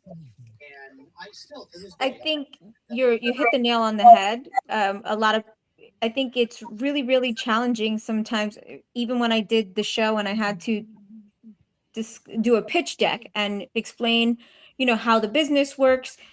You have men who do not even get the service, and they're like, well, why don't we need to wrap your van and have them know when you're coming. And it's like, a woman's not going to feel comfortable announcing that she's getting naked in a truck in the middle of her neighborhood. There's all it's just this happens. Right now I'm running into that challenge. I'm dealing with a company called the Independent Stock Market, and we are preparing to sell the company. And just, everything is about the bottom line, how they see fit, as opposed to what's best for the operator, what's going to be best for the operator, what's going to be best for the consumer. And I think it's really challenging. I've had to learn to really stick to my ground, use the numbers to my benefit, but also be firm, because I'm the person beta testing. I'm the person out in the field. And it's taken me many years to get to this place where if I don't feel comfortable doing something, if it doesn't feel right, I'm not going to do it. And that takes time, finding that confidence. And I think it has to go in every aspect of your life, right? With the friendships that you have, with the relationships with your partner, how you're with your children. You need to find your voice and feel confident that you're making decisions from the right place, because if not, you can easily lose yourself or have somebody, especially men. I hate to say it like that, but yeah, I agree with you 100%. Who wants to tackle that question? I think everyone did tackle it. Well, I was talking about, being in like permanent survival mode. Oh, yeah, that permanent survival mode. I kind of got lost in with what Tanya said and Livonia. So Levon. Sorry. Thank you. Across the head. But Nicole hit that for us. Why I get this question ready. What I feel like, I agree with Eric actually, and I think it comes down a lot to the fact that women are expected to wear so many hats. So, right, because we have our career path, but that never negates our position as mothers, and if you're, if you have a partner, what you're supposed to be as a mate as well. But it's just like, I think we also put a lot of pressure on ourselves to be. I watch some of my friends who are like, female executives, and it's so much easier to see on somebody else. But I look at them and I'm like, wow, they put so much pressure to be physically perfect, and maybe they've just had a baby, and then they're expected back in the office like the next day. And then you've got these executives who are like, why aren't you here? And I'm thinking, oh my God, I know she's not sleeping. I know she's got a newborn at home, but she's just been made, this huge, she's like one of my friends, she's got a huge executive position while pregnant. And, and newly married. And I think that it's such a difficult thing to balance all of it out. So yeah, you end up in constant survival mode, especially if you're a perfectionist. And I think most entrepreneurs are. That's part of what draws us to follow our passions. Yeah, the survival mode. I feel like there was a time in my life where I did live there pretty constantly, and then I realized that like this thing can like really take you over, take you out. And so there are times I just kind of look at the seasons and like what needs my energy, what needs my attention right now. And then I start to say, okay, do I have the capacity for this? If I don't, it has to kind of go to the wayside right now.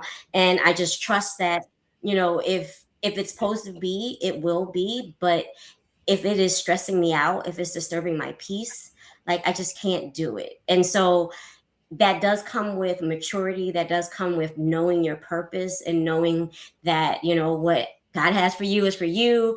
What you want to do, you will do. But if this right over here is not working, then I need to get help. I need to get some support, or I need to put that on the back burner right now. But just being in survival mode, being stressed out, being like jam packed to capacity is just not, it's not healthy for any of us. But it does take, time. I'm a life coach, and so I do kind of tell people like it's not something that comes just overnight. It's a way of life. And when you realize that when you put yourself in survival mode, and your max to capacity, other things fall, your health and other things. So it's just healthier to start making steps in the direction of like living to a place where you live to the capacity that you have, and then you prioritize. Thank you for that. Yeah, I get it. So now you're making me think like, oh God, do I have to reevaluate my life? No, you don't. You're very woman. Come on, you came up with this. You came up with this whole jam session. Well, like I said in the beginning of all this, I just like poked the bear a little bit, and he just came up with this. Well, it's because again, I had my grandmother was very inspiring. She was a powerful woman. I didn't have my father figure. He was my uncle. And he was a cop, but I saw all the power in the juggling and handling of life and handling the problems. I saw it there. I saw it with my grandmother. Reverend, I'm going to politely kick you out, but I want to I want you to give everybody like what's the next big thing you're doing? What's going on? So in September, on the third Saturday in September, we're having our Ladies High Tea. It's for our Veterans Housing Initiative. If you're able to come, we could really use the support. You could see, go to our website, www.mlrcc.org, and visit us there. Please keep us in prayer. Eric, thank you so much. Chris, you are my honey. She's my new honey. Chris has been my old honey. Real quick story, and I'm going to leave. Chris said, he sent me an email one day. He said, I'm not really a hugger, but I feel compelled. And Yeah. I'm so glad because I am a hugger. And I will always hug you whenever I meet you. Yeah, Yeah. I am the least huggy person on the planet. I actually tell Mark all the time, stop hugging people. Stop hugging people. Stop it. It's unprofessional. This has been amazing. All of you women are just amazing. Thank you so much for having me. And Reverend, it's been a pleasure. I love and adore you. You are amazing. And I look forward to keeping, our relationship growing and building. And hopefully we can get to that dream property for you and that housing and make that happen. Thank you so much. Thank you, Reverend. Bye.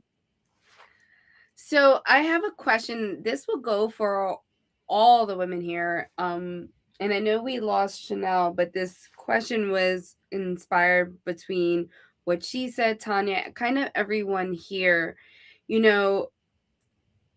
As women, we face so much, especially when it comes to criticism. And sometimes that criticism, when it comes at us, it is either feels personal or intentional, or they're throwing it our way just because we're a woman. And then women of color or Hispanic descent kind of get it a little bit more. So I want to ask you ladies, how do you handle criticism while staying true to yourself? Go for it, Kimberly. Especially, well, in the dance world, it's pretty insane. I've been dancing this genre of salsa for over 20 years. Now, as you can see, I am a woman of color, right? And one thing that people seem to forget, that we come in different shapes, colors, and sizes in the Caribbean and within the Latino, Afro, and there's Afro Latino also. The stuff that I personally would have to face is that once I walk into a room, it's like I lack the knowledge, I lack the skill, and the other thing too, if there's a gig, the men are known to get paid more than the women. So it's like, not only because I'm a woman and not only because I am a first gen Haitian woman born here that fell in love with the art of Caribbean dance, because it's still a form of the Caribbean, you got to work 10 times harder. And being the fact that sometimes I don't like to toot my horn. Look, I got beautiful people. Thank you, Chris. That kind of like, oh girl, come on. It's not a matter of haha, hey, look at me. It's like, someone said it earlier. It's like, okay, you said I can't do it. Watch me work. Watch me work. Because you get a lot of, like, especially like you get a lot of doubt. A lot of people, they'll just doubt your capabilities, your ability to do the thing that, like, what you know your God-given purpose is to do. But how I handle it, I say, okay. In the words of Jay-Z, is it Jay-Z? Show me what you got, little mama. Show me what you got. Like, I'm going to show you. I don't have to talk. My skill will explain the whole thing. I'm not going to bow down. And I just learned at this big age of 42, I'm finally placing boundaries, and I'm finally not dimming my own light. Because yes, there are people, there's always going to be someone a little bit better than you, but who cares? Because I believe in the bread aisle, right? We each have something to offer. And that's what keeps me grounded. Like, cool, you don't like it here, bye. But I got it. Like, it's just bigging myself up. That's how, if that answers the question. Yeah. Yeah, who wants to tackle that? Who wants to tackle that question? I have something to say about it. So I feel like there are different types of criticism, right? So there is helpful criticism where someone says, hey, I've noticed that, you could improve your any number of processes that you have, for example, accounting, say, or, the way in which you do something. I'm open to constructive criticism, but I did recently have some criticism from a male colleague that really shocked me, because this is someone who I always thought was in my corner. And he was basically saying, yeah, you can't just come out and say what you think, because you have to bring your femininity to the workplace. And I said, excuse me? In my personal life it was shocking. And I had to mentally chew on what he said, because I also thought, what does he even mean? Because is that somehow I'm not allowed to speak my mind? And it just kind of brought back all those things I've heard where they say, like, if you speak up, it's like, oh, you're bitch or something like that, right? And it's like, no. And I said, I don't think of myself as a woman when I'm doing my job. I'm just doing my job. And so I don't know if any of you, if any of you other women have come across that type of criticism, but that was the only kind that I couldn't go with it. I couldn't adapt anything I was doing based on what they said. I felt like there was nothing I would want to change other than to be aware of people who think that way. who I might be dealing with. Yeah, you just have your asshole radar up. That's all. Jump in. You're on mute. Okay. Yeah, I'm Nicole. As soon as you said it, I was like, oh no, he didn't. I can't believe he said that. How dare he? But I mean, it just, as soon as you said it, I was like, okay, he was intimidated by what you were saying, and he was trying to like Bingo. back you down. Oh, So it was kind of like, no, kind of stay in your place type of thing, because you were being assertive. And I agree with you. Like, if you're at work, I'm not thinking, oh, because I'm a woman, I need to approach this situation as a woman. I'm approaching this as someone who's capable of doing my job. But but you know, like, I don't like, I was just thinking of like, well, have I been in a situation like that before? And I have been the band leader.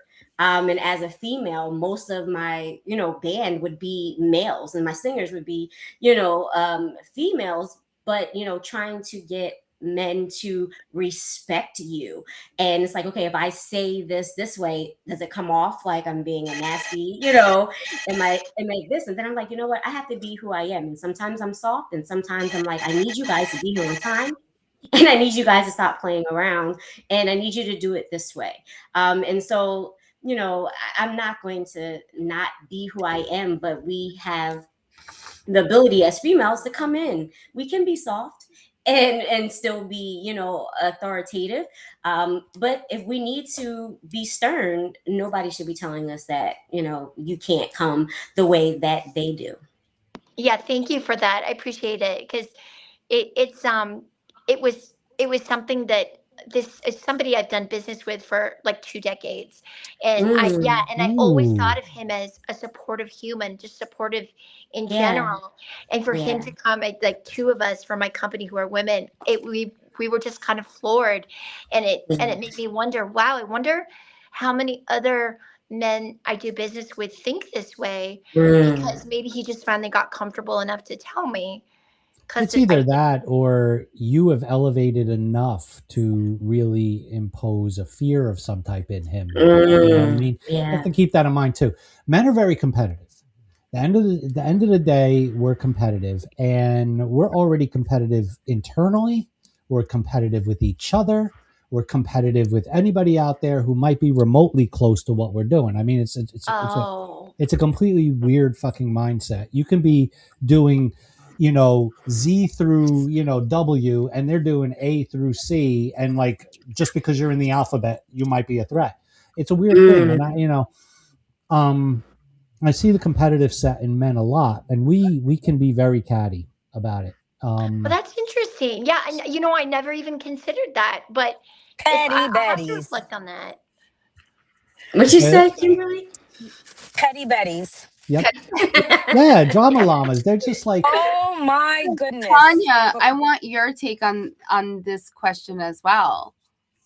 So this question, I have faced this in everything that I do. Okay. So the entering into the yoga and Pilates world as a brown Latina is not the easiest thing to do, because of course I live in Bergen County and it's the rich white woman's world. I hate to put it like that, but that's what it is. And I have been in many rooms where, thinking that I'm going to lead the room would be uncomfortable for some of them. And so that was interesting. I decided to do an apprenticeship. So we talked about creating community. I'm going to tie it in a bow. I decided, if that is the case, then I'm going to find where I can be myself with people that will love and support me. So I drive to Hoboken, even though I live in the Fort Lee area, about 35 minutes away. I travel. I work for a studio. He is an Afro-Latino, Black and Dominican owned.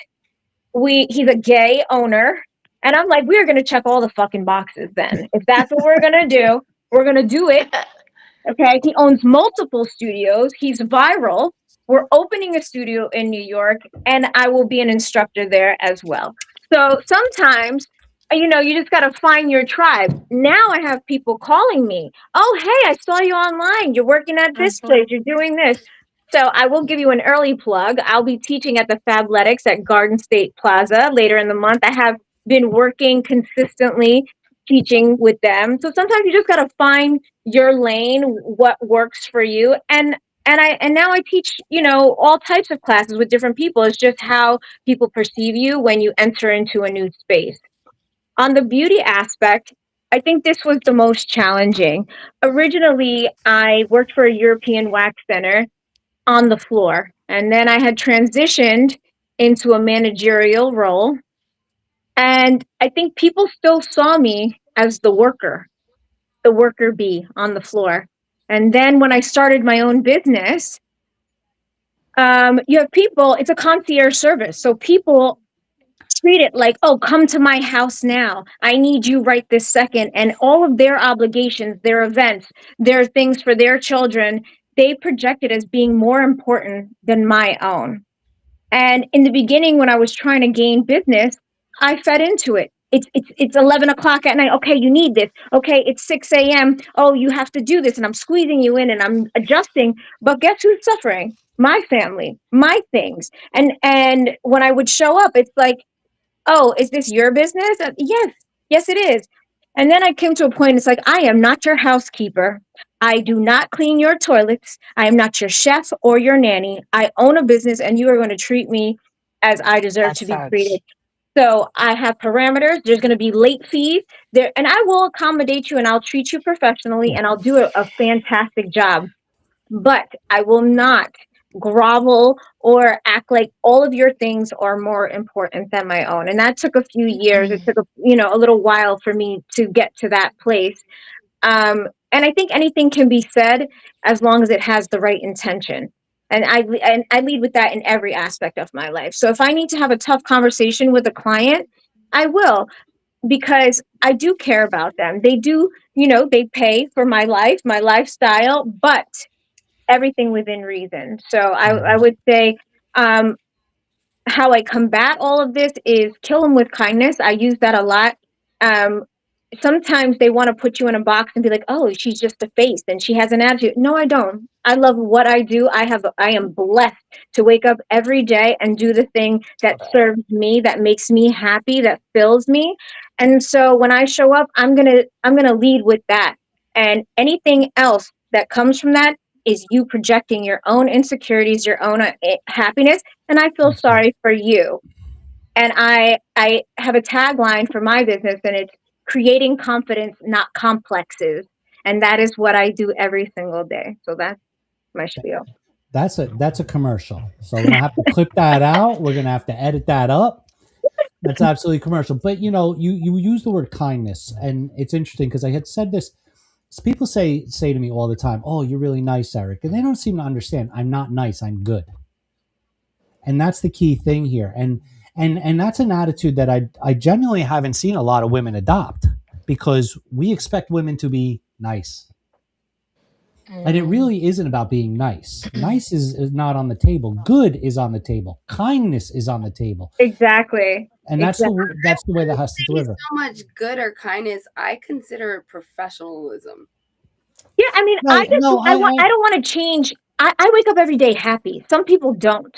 So I don't want that to change because somebody else is having a bad. I'm still going to lead with that. I'm sorry. I have to show up every day, my best self in my best mental, and everything else has to fall by the wayside. There's nothing you can say because that's on you. I'm showing up, I'm doing the job, and I'm doing it well. I don't cut corners. I use the best product, and I feel confident. I think we talked about confidence several times, and I think it just needs to go in all around. So you're selling the van business, or are you selling the whole? So I'm gonna sell the truck business. I'm still gonna do New Jersey. That's a part of my deal. When we're creating this exit strategy acquisition. But I'm gonna stay on in a capacity where I'll be on the board and I'll get royalties, and there's a lot of details here. Wait, who's doing my shadow brow then? That's Glam Inc. That's a different LLC, Okay, different so I'm company safe. that I We're own. good. We're good. You're still good. Okay. I start going to her. Yeah, you need to start going to Tanya. So that's it. I want to scale, but because New Jersey has a lot of regulations, I don't have the time and capacity to like go to another state and do it over there. So we're gonna have Oh no, I'll go to Jersey. licensing. Already, so I'll No, just we're good. Jersey, I will handle you. But like, Well, Jersey's not easy. Jersey is It's probably the not. hardest state in the union. Matter of fact, unfortunately, and fortunately, it's one of the reasons we're going to be putting our events nationally. so doing that's a what city- this project is doing. It's going all Yeah. around. There'll be a Virginia. There's several other states that don't have restrictions on mobile business. In 2021 legislation, it was passed here, but it's been stuck in paperwork, and the state board has never put parameters on it. So if you call, they'll tell you it's not allowed, even though it was passed that they could do it. So I'm in like this gray area, but I don't have years and years to wait for them to sort it out. No, it's because the guys are over there running it. They don't understand the business in Jersey. What it is. So yeah, that's what I'm doing.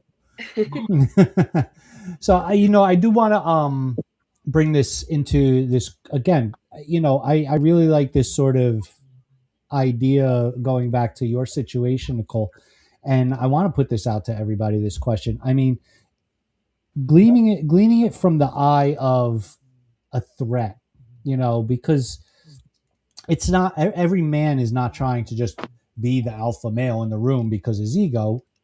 There's threats there. How are we facing? How are you addressing those challenges? Because again, patriarchal world, and now if you start to really think about that, men see you as competitors for a piece of their action. How do you handle that? Anybody want to pick that one up? Well, I could say. Oh, sorry. No, go ahead.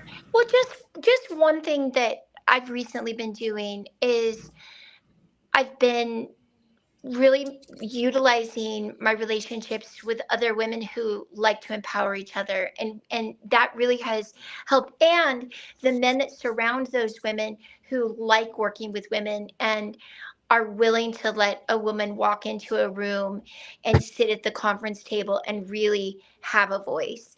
And that's been really healthy, because I think the other thing is, if you can avoid working a lot with the guys who don't believe in your voice. I kind of distanced myself from this colleague, for example, who gave me that criticism. That was kind of really, it was like the end of my working relationship with him. And I had been in a position where I thought I was going to go full force forward with him. So that's the only thing I can offer so far, other than, like I said, an awareness, because there's nothing about myself that I intend to change based on that feedback, other than who I do business with. Anybody else want to pick that up? Oh, she's on mute again. Who did I mute? Oh, can you ask that question one more time? Yeah, like how are you if you're looking at it not from the alpha ego male thing, but more of a threat level? Like men see you as a threat, and that's how they sort of go after the suppression. How do you face that? Well, I think that one, to Nicole's point, some people, you realize that maybe we should not be working together. Maybe you are not the right person that I should be, collaborating with. But I will say that some situations that I've encountered was they needed to get to know me. I needed to build relationship with them so they could see the place that I was coming from. That I'm coming from a place of I'm capable, you're capable, we're a team. Unless, I'm doing something that only needs myself and you're doing something that only needs you, we need to work together. And so, if you are someone who wants this ship to move forward and us to be able to be productive in a collaborative atmosphere, then, let me show you a little bit more of who I am. Let me, build a professional relationship. Let me show you that I care. And I feel like that has helped building professional relationships with people, just taking a little bit more time to show myself and then to invest in them. That has paid off, and it built a amazing rapport. That doesn't work in every situation, but I will say that has been something where I'm like, I came in, they didn't know who I was. They thought I was going to change everything. They thought I was going to act like, I don't know. But once they realize that, I care and I'm only here because they asked me to be here. Someone hired me and they think I deserve to be here. So let's work together. And it's kind of the last question because we're gonna head into that wrap. I was gonna piggyback off of one small thing that just came to mind with that prior question real quick, of an experience that I've had, where someone came to me for some ideas for a music video.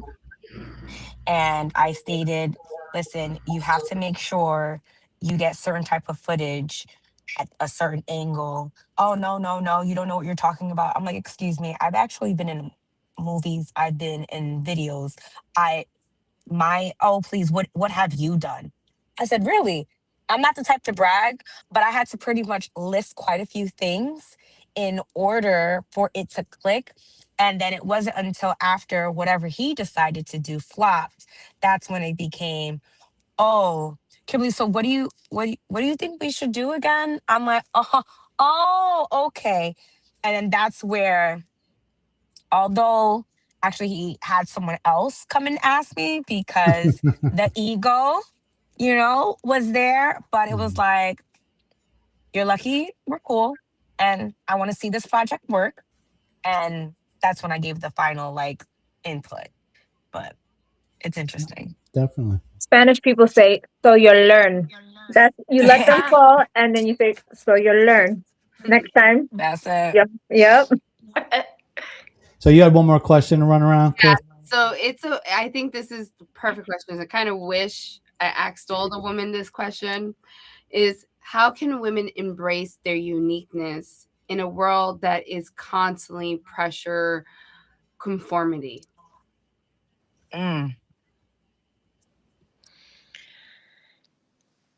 could jump in. I mean, the only thing that we have to bring to the table is us, right? When it comes to entrepreneurship, it's our special skill set, our, what is our niche? I mean, and I think all of us have a niche, and so I feel like that's the main thing is like conformity will get you maybe an office job or something, right? Because it's like then you can just slot into somebody's position that they already have.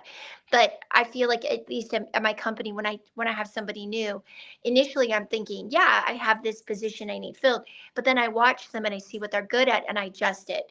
And all of a sudden it's like, okay, well, I thought you were going to come in and be just my head of commercials and you're going to work the commercials. And I'm like, wait a second, you're an executive used to running teams, the corporate speak. I want you to reach out to corporations and start building relationships with ad agencies, for brand ambassadors, for bigger items and things like that. So I feel like in myself and the people who I bring into my company, it's like embracing what is unique about you is your superpower. Anyone could jump in. I want every one of you to answer this. Because I've always been that quirky person, or I should say the unique one, don't doubt your abilities. Don't doubt what it is that you've built. Like entrepreneurship, it's a thing. And I can say it'll be a year next Saturday that I fully took the leap. You really have to believe in yourself. Because it's so easy, which I did do that before. It's so easy. Oh yeah, they're doing this. And let me try that. They're doing that. Let me try that. But no, stick to someone's stage, like stick to your plan. Stick to continue to be you. That's it. When you know you're unique and you know you offer a thing, stay true to that. That's my response to that.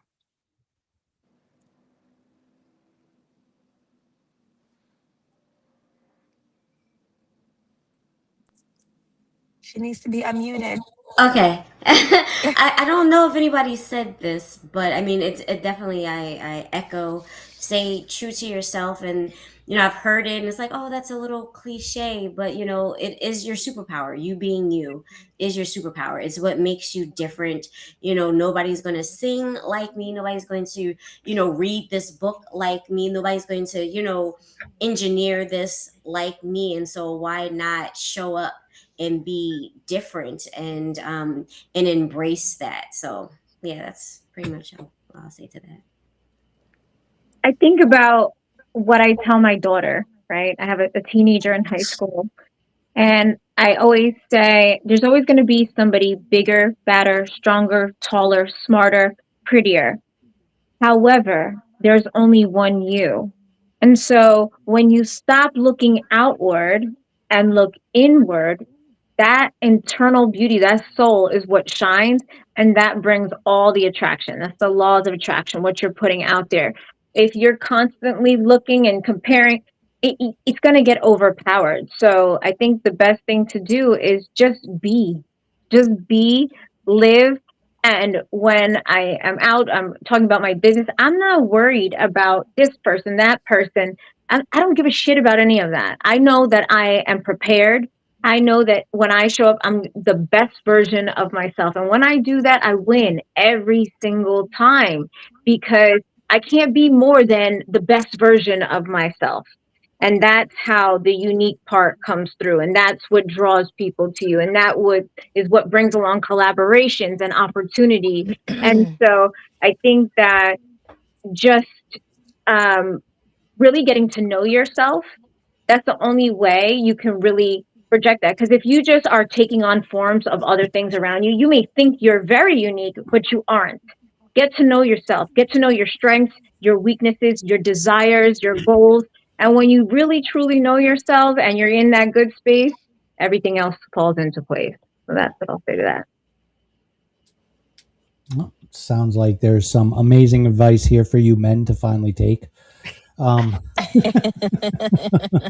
gotta be honest with you. I've gotten some of my best advice from women. I mean, I really have, and maybe that's because I have a leaning degree of distrust for men, but and a good grandma. But I want to thank you all for being here. Nicole, give us a plug. Oh gosh. Well, I've got my talent agency, Elevate. It's ELEV, the number 8. We're in Beverly Hills. I love funny people. I think they do the best drama. And I'd say one of the most rewarding things I do is build careers. So I'll take somebody and, I find it's most effective with comedians and children. And because they have innate abilities, like the fact that kids keep growing up and you need new kids, or the special brand of humor that someone brings, or triple threat who's undeniable, right? Any of those people, they don't have to have the credits if they have the talent, the drive, the business acumen, to show up professionally. So I'd say if there's somebody out there who's listening and they feel that describes them, reach out to me.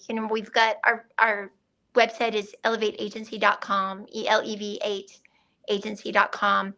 And that also goes for young business women. If somebody needs some guidance, I'm happy to give it. I think mentorship is really important. And and I'm happy to show up in that way. Well, thank you. Thank you for that, Nicole. We I'm appreciate sending you my daughter, Nicole. Oh God, please do. Oh yes, you have to. Oh, she's amazing. Yes. I will. Wonderful. Yeah. So we'll make sure everybody's connected. Wonderful. Everyone from will tonight's connect meeting. here Yeah. because, like we said, this is to showcase not just our beauty or talents, but the variety that we come in. We're powerhouses in all our fields, and we come in all different colors, shapes, and sizes. All right, and Kimberly, give us your promos. Okay. So I've got 3. So the main 2, I'll give my personal afterwards. Keep It Moving Dance Girl. That is the dance company that I run.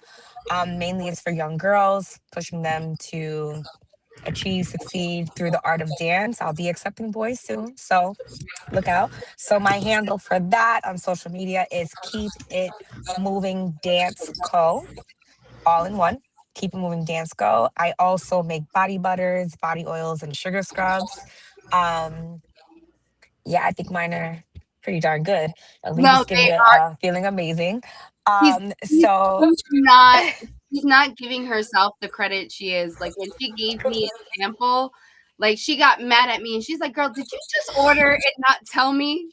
Because like my legs yeah, because have never been as smooth as they've been since I've been using her thing. And like literally I've been using it for since the beginning.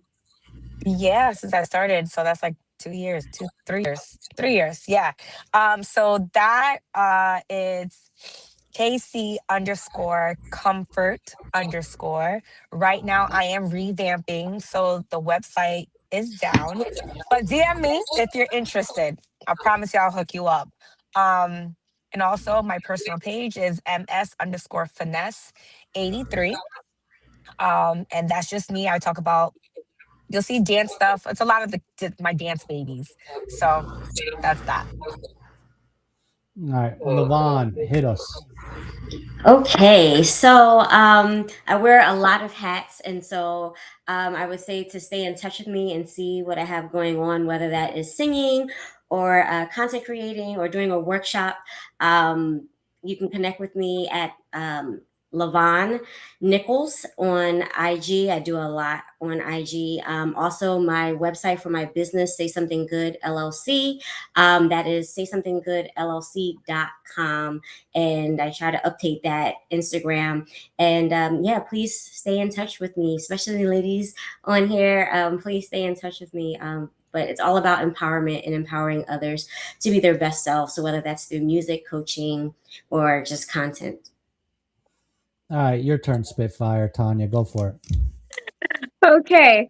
For the Yoga Lattes Warrior, I host adult, I guess, and children, adult Yoga Lattes birthday parties. So instead of going out for a night of drinking, how about a daytime event with your closest people? It's a 2-hour event, and everything from journaling, message in a bottle. These are curated events specifically for like Mother's Day, birthdays. They're awesome.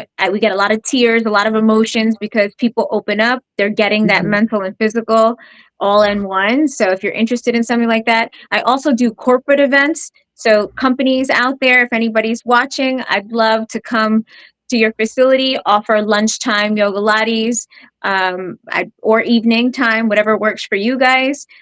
As far as the trucks go, www.glamtruckwarriors.com. If you're interested in a franchising or licensing agreement, or if you are interested in acquiring the company as a whole, we have a full package available for you to go over all the numbers, all the stats, all that good stuff. I host a ton of events. So the next one I'm going to be at in person is on the 29th of this month, Fabletics, Garden State Plaza, New Jersey. I'm going to be hosting an evening class, candlelight, and it's free. So love to have you there. Yeah.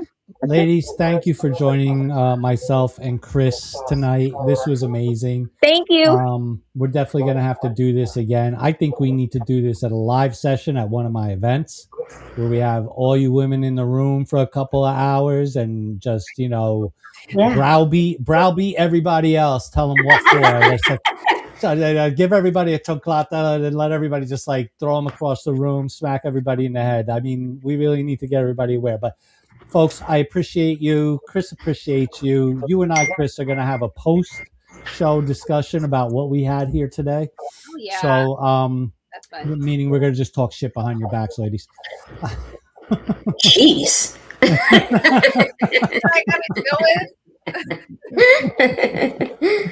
So thank you so much, Nicole, Tanya, Kimberly, Levon. You ladies have been great, and we're gonna make sure we have all your links, and you guys will have everybody's contact information. Give us a minute, and we'll get it to you. Nice meeting Awesome. all of you. Nice meeting you guys. Thank you. Thank you, Eric. Thank you for having Take us. care. Thank you. Let's dance.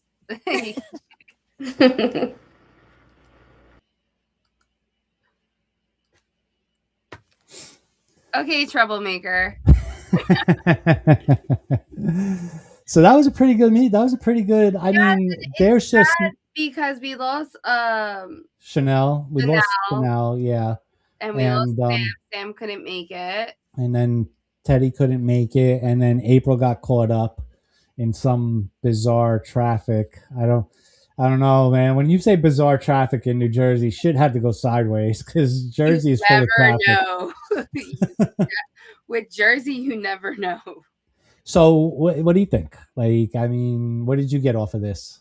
I honestly, as a woman that is an entrepreneur, a woman that knows most of these women's stories on a personal level, some of these women I've seen growing up, like Chanel, it's a humbling moment, and I usually hate using the word humbling, but it's to see that there's still so many women out there. It is no longer breaking the glass ceiling, we're just fucking destroying it. Like, yeah, but at the same time, you know, badass, and they do it in their own way, so elegantly, so professionally, and they show that they juggle these multiple hats, whether it was dealing with a divorce or a single parent or being a wife, a mother, and carrying these things, but still being badass at the same time, getting things done and still taking the time to help other people or give advice or advocate for something. This full round, I think this is probably one of the best streams for me. Hold on a second. Guess who's calling me? Hey, bestie. Okay.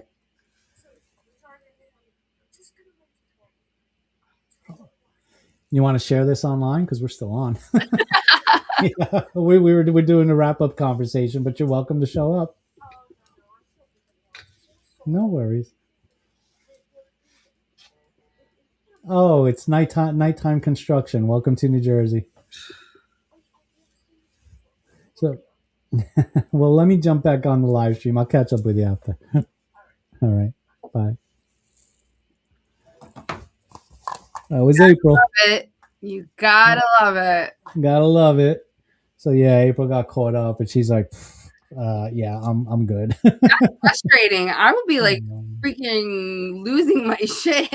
I'm surprised she didn't do what Tanya, Chanel, and Kim did. They all jumped in while they were multitasking. So, I think that despite all the power that we see and we brought to the table, and then let's say one woman here tonight represented 100 women, right? Just like them, there's still how many are not doing these things because of things like a lack of confidence or a lack of support. I can't relate to being a woman. There's just no way I can, obviously. But I can relate to things like being in survival mode, raising children on my own, being literally blacklisted because I was, because I had a criminal record. You know what I mean? Like, there's those things that April just texted. She said hi. Hey, April. Hi. We missed you. Yeah, we miss you. We're gonna guilt you into coming on for this wrap up. So there's a lot of things I can't relate to that type of oppression or suppression, but I can relate to the suppression in a capacity and understand to a certain extent a lack of confidence. Like, there is understandability there, just not the direct experience. And when I think about it, if I could sort of mirror that relatability and understand it, how many women are not have the capacity, have the capabilities, have the knowledge, have the know-how, have the talent, and they're not doing this because there's no structure that elevates them. You say it's so much structure.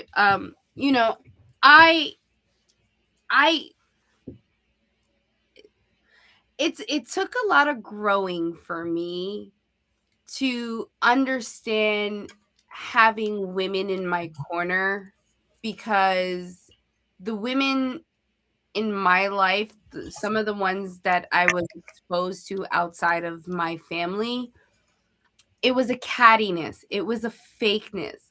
Like I didn't have like authentic friends. And I think the only authentic one that I did have, I lost her when she moved to Maryland. Even though we kept in touch, it wasn't the same as having that backing. Right. And it wasn't until, and then going into the industry that I went into, and then growing up with boys, I always related to boys more. And I always had this that was my comfort zone. And Thank you, April. I couldn't trust women because they befriended you and did this cattiness or this thing. So it was kind of hard.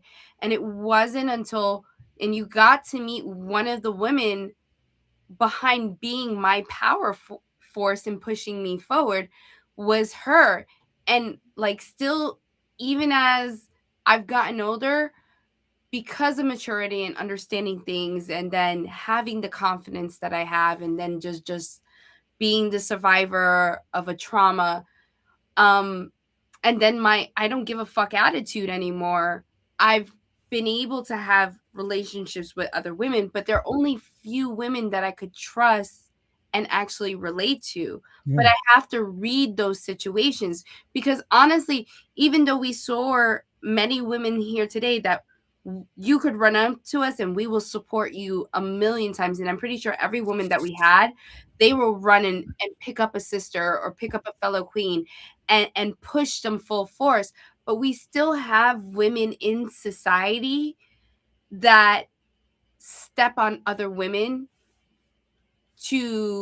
for whatever reason, whether it's malicious or jealousy or whatever whatsoever. Thank you, April. And I will always have yours. Absolutely. You know, there's still those situations as well. And there's a lot of women that actually brutalize and are the first to belittle women, especially women in small businesses or trying to build I think their talents. I think unfortunately it's human nature, because it's the same with men. Men will tear down other men. You know, I think it's this ugly human nature that exists in people who lack confidence, who lack compassion, who they're in their own version of survival, but they're really going down the wrong path. It's almost like, you know, this malicious intent to potentially hurt people. I think the issue, I experience it directly. I've seen it firsthand. You know, the patriarchal issue is one more layer for women to have to deal with. See, I find like people bring up the patriarchal, and a lot of people don't understand Latino and Hispanic culture are not really, well, the Caribbean are not patriarchies. We're Matriarchies, but that's almost everywhere, to my understanding, in cultures I've seen around the world, except here and maybe like England. No, right? in South America, there's that machismoism, and they are patriarchies. It's very rare to find a matriarchy in South and Central America. But in the Caribbean islands, and a lot of people don't understand, it's like when you go to Cuba, when you go to Santo Domingo, when you go to Puerto Rico, you carry your father's name, but you also carry your mother's maiden name. And it's like father's name and then mother's maiden name. So they're matriarchy. So when people bring up these matriarchy bullshit or patriarchy bullshit, I'm like, what the fuck are you talking about? Let's level set my household. Yeah. Ran shit. It was, and I'm pretty sure your Nona ran the show. She called let's level set let's level set the use of the word patriarchy. This is not a family patriarchy. This is the idea of the word patriarchy comes from just a male dominated environment. That's and so it's a term that's just, you know, very much loosely politically used. But it is, if we flip it and take away the word, we're still talking about a male dominated environment. Exactly. And that's one more layer women have to face. And the truth of the matter is that yes, there are a lot of men out there that believe in that. They're not necessarily feminists or whatever, or they're not gay, or they're not, you know, betas. They just believe in the capacity of the person that they're working with. And which I forget who said it specifically. I think it was it Kimberly or was it Levon? Lavon had said, you know, she gets to know people and let them get to know me. So she's talking about know my credibility, know my qualities, know my talents. Don't look at me. She's getting people to know beyond that cover, beyond the female cover, beyond whatever that is. And that's a strong way to approach, you know, getting past this, whether it's fear or dominance or machismo, whatever you want to call it. You know, I mean, listen, I shit you not. There are stupid people in the world who will never hear a word of this and understand it. No, they won't. Or they'll break down it into another analogy and say we were saying something else when those are not the exact words that came out of your mouth. Right. And, you know, I think each of the women expressed it perfectly. And I think Chanel even more. Here she is, a woman with so much experience, and she came together with more women in the group and younger women in the thing, and they created this group to uplift themselves and deal with all the things that they compact. And I think she expressed it beautifully. I would love to hear from her more, because that knowledge there in her own self and being in the industry that she is in is one of the most challenging, and people don't understand like the freaking roads they had to go down or the hills they had to jump off, or the actually feeling alone at points, and that she found a way to build a community and at the same time be a mentor and uplift other women along with herself is the proper way of doing it. And I love that. Like, how many times have I been told, and it's recently happened to me, that I'm nothing but a pretty face. Yeah. Not knowing that this pretty face is capable of doing anything, especially when you tell me not to fucking do it. And I'm going to yeah, right. And but that's no, I'm getting this out. I'm going to do it in a nice pair of Louis Vuittons, and I'm going to smile while I'm embarrassed the shit out of you and make you eat your words. No, I mean, the bottom line is, you know, again, it's the running joke with us here at Black Ink. It's like, baby gets what he wants. You know what I mean? That's what I said. The baby gets what he wants. One way or another, I'm going to get what I fucking want. I mean, listen, it might take me a day. It might take me a year. I'm getting what I want. And that's an attitude, I think, that everybody, whether you're male or female, you really need to adopt within reason. Don't go robbing a fucking ATM because you need money. But you know what I'm saying? Realistically, it's the other rule of thumb should be never tell me that I can't, I won't, or don't, because the minute you do that, I'm not asking permission. I'm asking forgiveness. You know, I wouldn't even ask for fucking forgiveness. So you're a lot nicer than me. Well, you know what I mean.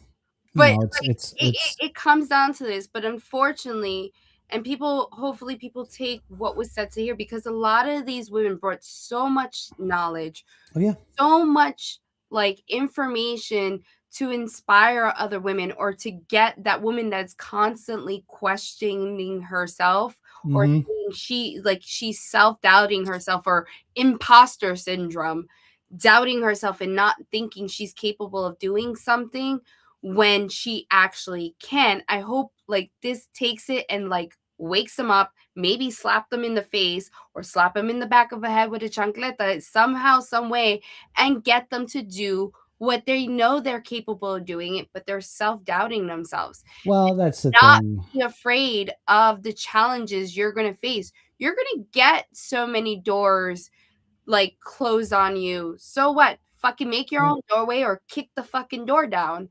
But you should let your voice be heard. You should be seen, and you should push yourself. All these women face challenges. We still face challenges till this day. Oh yeah. And you forever, I hate to be the bearer of bad news. You women will forever face these same challenges, generation over generation.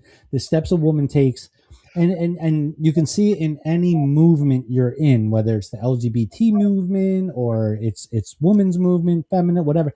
The steps you take, 10 steps forward, but you've only moved the needle one step. Well, And that's going to happen generation over generation for a long time. exactly. And then it's been a journey for me. Like my journey spans over 16 years. And there was a lot of rebranding, and there was a lot of fighting with imposter syndrome myself, especially when you're a survivor, you get it even more.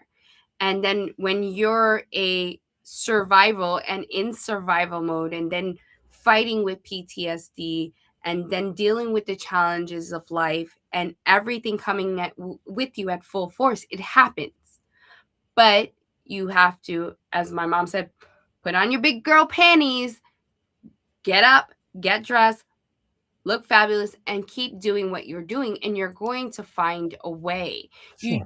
You win by not failing yourself. Yeah, don't fail. Yeah, and that's a great way to put it. You win by not failing yourself.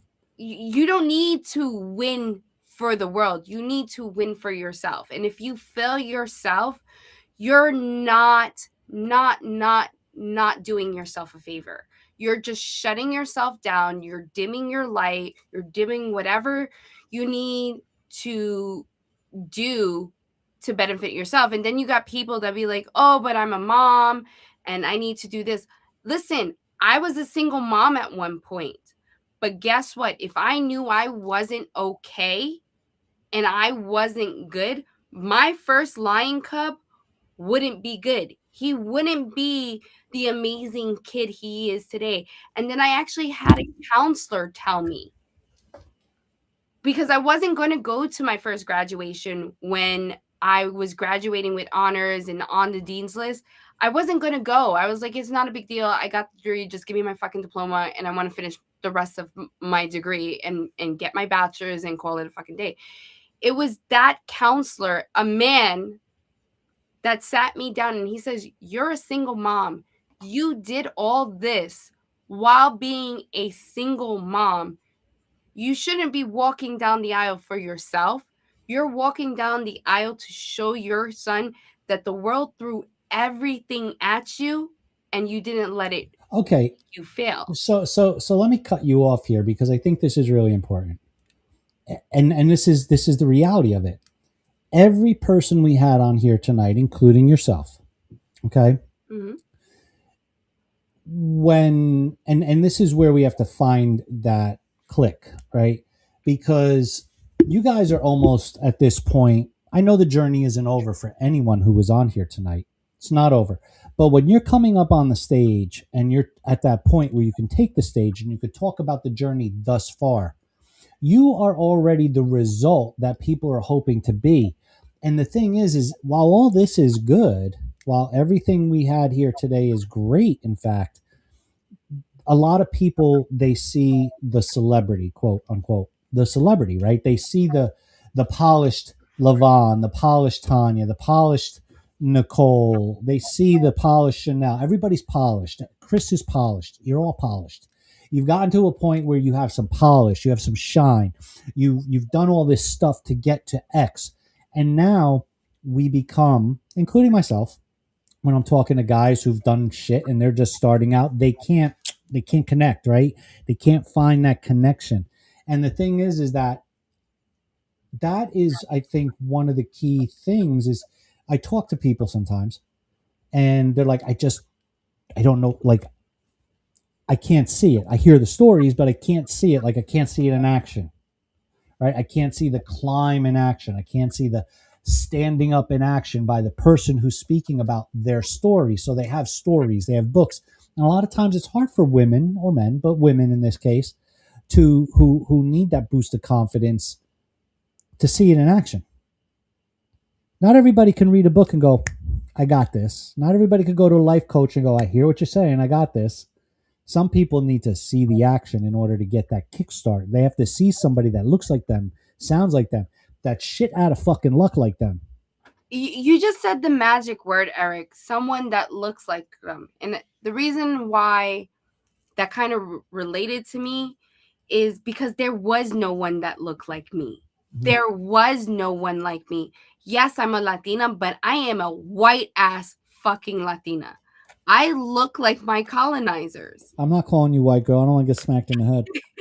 But like it's the truth. Like there's depiction of Latinas in the world, but none of them look like me. Yeah, I was able to relate to them because they were of Hispanic descent. So that's when I took my father's words, one of my first inspirations, if you want change, you had to be the change. Sure. And that's when I just started being full force. Okay, there's no one that looks like me. There's no one like me. I have to be the person and become the person, because maybe one day, whether it's my nieces, my own children, whatever, sees me and says, oh my God, I could relate to her story, or hey, she looks like me. I'm a Latina and I found someone that looks like me. I can do this, or I'm capable, or there's someone like me. And that was my other driving force, to be that inspiration. And like I Again, said, everyone Chris, has their own story. And sure, but again, it's not just to look like me. It's not. It's when I say look like me. I mean, you know, sense that they could relate to, but it's look like me and see it, and see that you're capable of doing it, whether you look like the person physically. Because I have to bring up the physical thing, because unfortunately in this day and age, a lot of the things, especially now with this whole fucking social media shit, and I'm going to say shit because honestly it's like a big ass fuckery of nonsense sometimes, especially with massive of misinformation and misinterpretation, and all the fucking everything that is incorrect being popular, but the truth or the actual facts are what lack. And it's like, intelligent as things come across, intelligence is getting less and less and less, because no one wants to learn the actual or factual things. sure, but But I'm saying, I'm gonna put me back on my point, Chris, but you didn't let me finish, Eric. because you just totally derailed my point. But I'm saying you have to put the identity thing, because that has been the big drive the last couple of years, is identifying with someone Okay. that looks like me, relates to me emotionally, mentally, or physically. Okay, and the one piece that we're missing here in this conversation is my point. My point being is that you are the polish at this point, regardless of where you are in your journey. You really think I'm polished? think about this. Think about it like this. I'll use me as an example. Okay. You know, I have a backstory. I have a shitty backstory. Uneducated, blah, blah, blah, blah, blah. Did bad shit in life, blah, blah, blah, blah, blah. Right?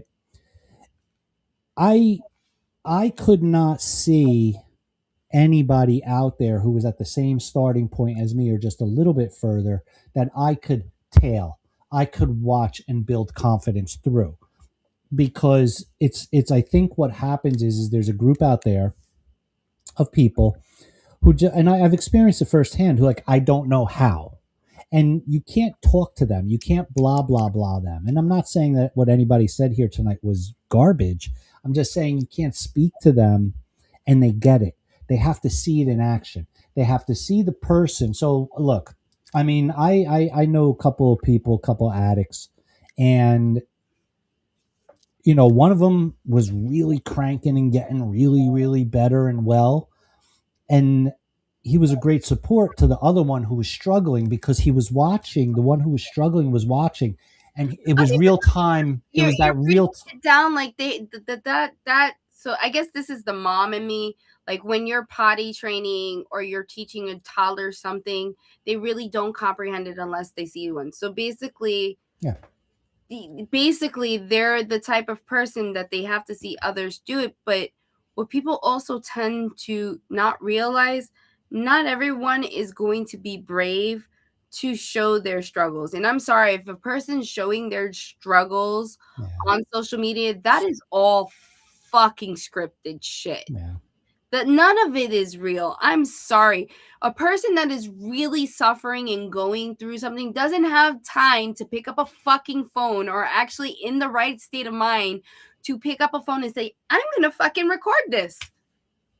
Bro, I'm sorry. You know, I tell it how it is too. Well, I'm not disagreeing. No one I'm not that's disagreeing. actually having a psychotic, mental, We don't get the photos anymore. Like, hey, look at this really good burger I'm eating today. We don't get that anymore, right? It's all stylized. It's all advertising. It's all bullshit.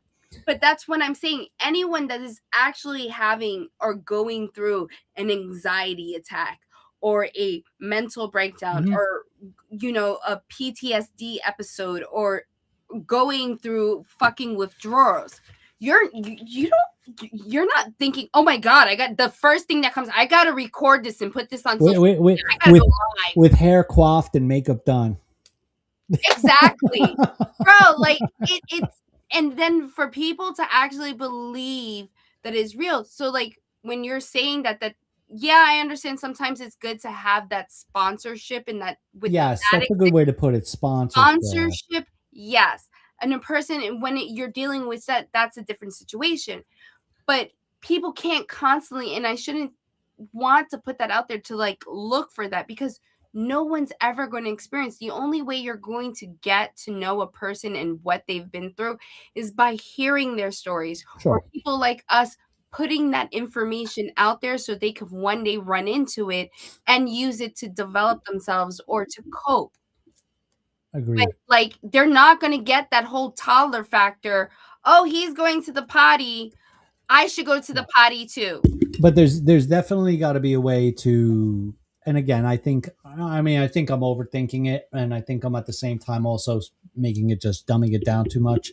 It's got to be a way to get that real, that real story that people can follow the journey genuinely of someone through their trials and their tribulations, rather than it being a well, here was what I had to go through story. But with that, we're kind of going to wrap it up here. So give us your plugs, Chris. My plugs. Well, obviously it's at Chris Valkyrie or Chris_Valkyrie on Instagram. Everything is Chris Valkyrie down to the YouTube. My website is chrisvalkyrie.com. Twitch, Chris Valkyrie.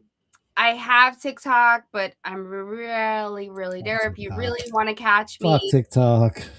Catch me on Instagram. That's where I'm very active. And basically, you could catch me wherever Black Ink Events is, since I am the official media partner for Black Ink Events. Yeah, brand ambassador. So, you got to get a Facebook, by the way. Believe it or not, I mean the numbers on Facebook blow me away. I thought Instagram would be higher. You don't necessarily get like the view counts, but the impressions and everything is just skyrocket. All right, so I'll make a Chris Valkyrie Facebook page. Okay. Just. I mean, listen, it could have been worse. I could have been like, you need to join MySpace. Shit, I miss fucking MySpace, bro. That was the best. There's a.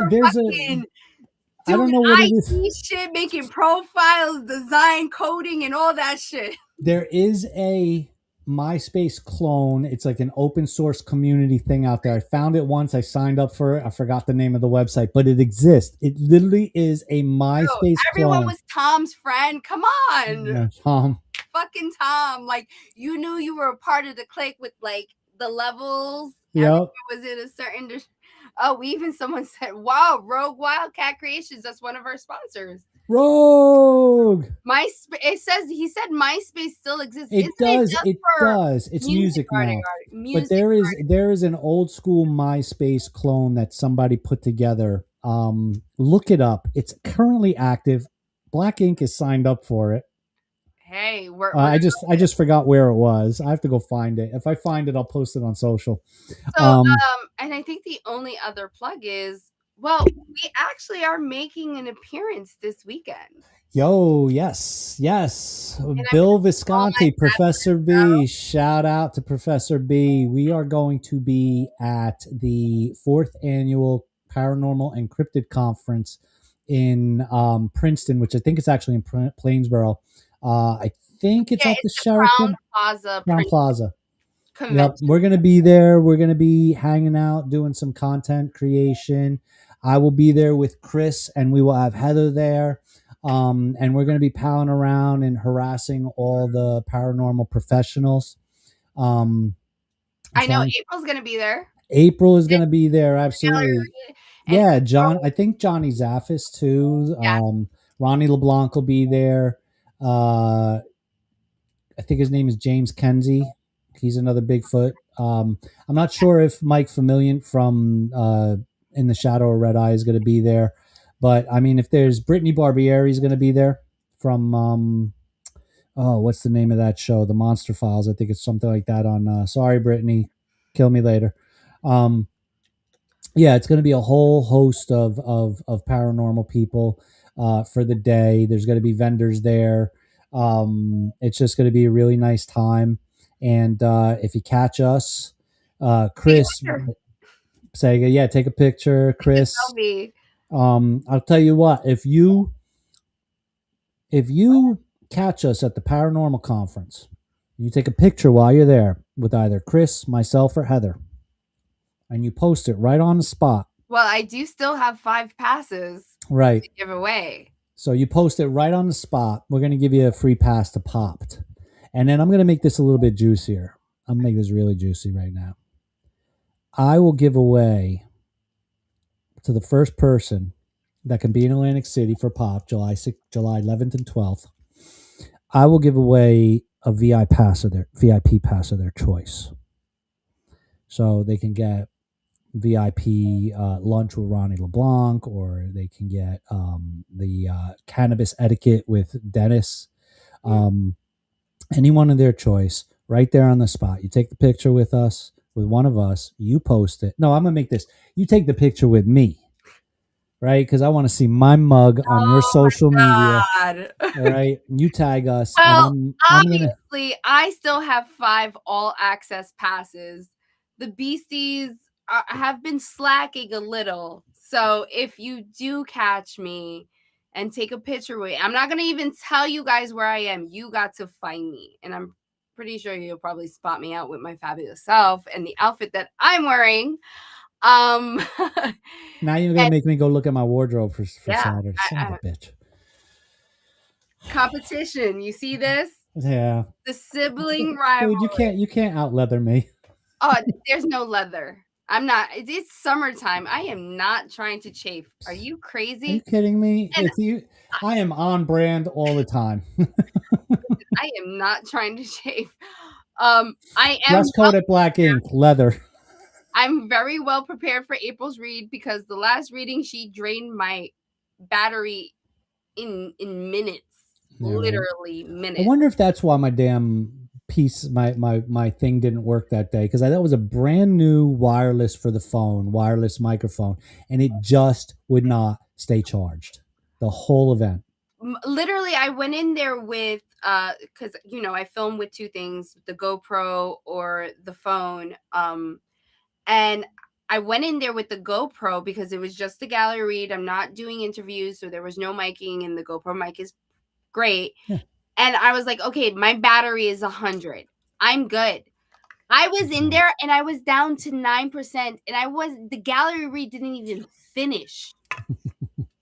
Like she I found out at the Popped event. She goes, yeah, I drained batteries. I was like, bro. Nice, April. Nice. I'm gonna send you the new battery bill, April. But obviously I will be at Popped. We will be there at the Paranormal and Cryptic event with Professor B. I'm so excited for it. We got some good stuff at Pop. We got the Variant coming. Yeah. So if you guys don't know the Variant, check them out on social media. They do amazing photography, and if you're a cosplayer, forget about it. They do amazing photography. We got BB Banks 360 photo booth that's going to be there. Check him out on social media. And we got Sherman from Origin of Play. Sherman. Yes, and there's the gaming tournament, Street Fighter. Yeah, I want to say Street Fighter. I mean, and Mortal Kombat tournament, but we're gonna let Sherman decide how he wants to throw that down. Well, Sherman. So I obviously do a lot of events with Sherman and Project K. They're an amazing team. Me being a gamer myself, they have the most amazing gaming setup. Like, bro, when I like, you see these gaming setups and you didn't take that serious, and I've been around since the first Nintendo, so like I've played all these games. I was Atari 20, so shit, I was Pong. Well, I have brothers at your age. There was the Atari, but when I was around, it was the Nintendo. And he had games that I was like nostalgia, that I was like, okay, I'm gonna film content. Fuck the content. I just started fucking gaming. So like Origins of Play gaming setup is one of the best in my opinion. Yeah, it's amazing. All of them that I've seen. And he always does obviously, which is a big thing, a really big thing is the oh my god, my husband Poppy's gonna kill me. Smash Brothers tournament. Smash Brothers. So yeah, that that's is big. like one of the and the lines for those Smash Brothers tournaments are amazing, and it's like serious action and everyone crowds, and it's like a big thing because Yeah. Smash Brothers is a really popular game. But I think what we've been posting is the Street Fighter, which has become popular, and now that Well, a little bit is it because movie came out, because I because I got a rematch Sherman on Mortal Kombat because I think I beat him. you beat Sherman. I think so. Oh boy. I can't remember, but I mean, I know I think I won over him if we were, so we might have to rematch. But listen, I want a big shout out to Ultimate Wireless. Oh, you Ultimate just Wireless. after the pre VIP party? You just announced that today. Yes, we just announced that. Big shout out to the Ultimate Wireless and the Vibes Social Atlantic City. We're going to be having, because of those guys, we're going to be having the Friday night VIP vendor celebrity pre-party at Vibe Social in Atlantic City. And that's only going to be available if you got a VIP ticket, if you're a vendor, or if you're a celebrity. And since I'm not booking any more celebrities, you celebrities are shit out of luck. Vendors we're still booking with Jen from Here LLC. She is our new vendor manager. And so those links are up online. But yeah, you don't only get to become a vendor at our event, you're going to be given a party and appreciation for you guys. And that'll be happening July 10th, evening of July 10th. Times will be announced, most likely after load-in. And big shout out to them. Big shout out to North Step out in Atlantic City. Those guys are another sponsor, and they are plastering the region with our marketing. So big shout out to those guys. We got everybody. I'm trying to think, did I miss anybody? I'm sure somebody will be like, you missed me, Eric. Oh, you're DJ. Oh, yep. See? DJ Khalil, the man, DJ Khalil. I'm not DJing this weekend. I'm telling you now, and I'm calling it now.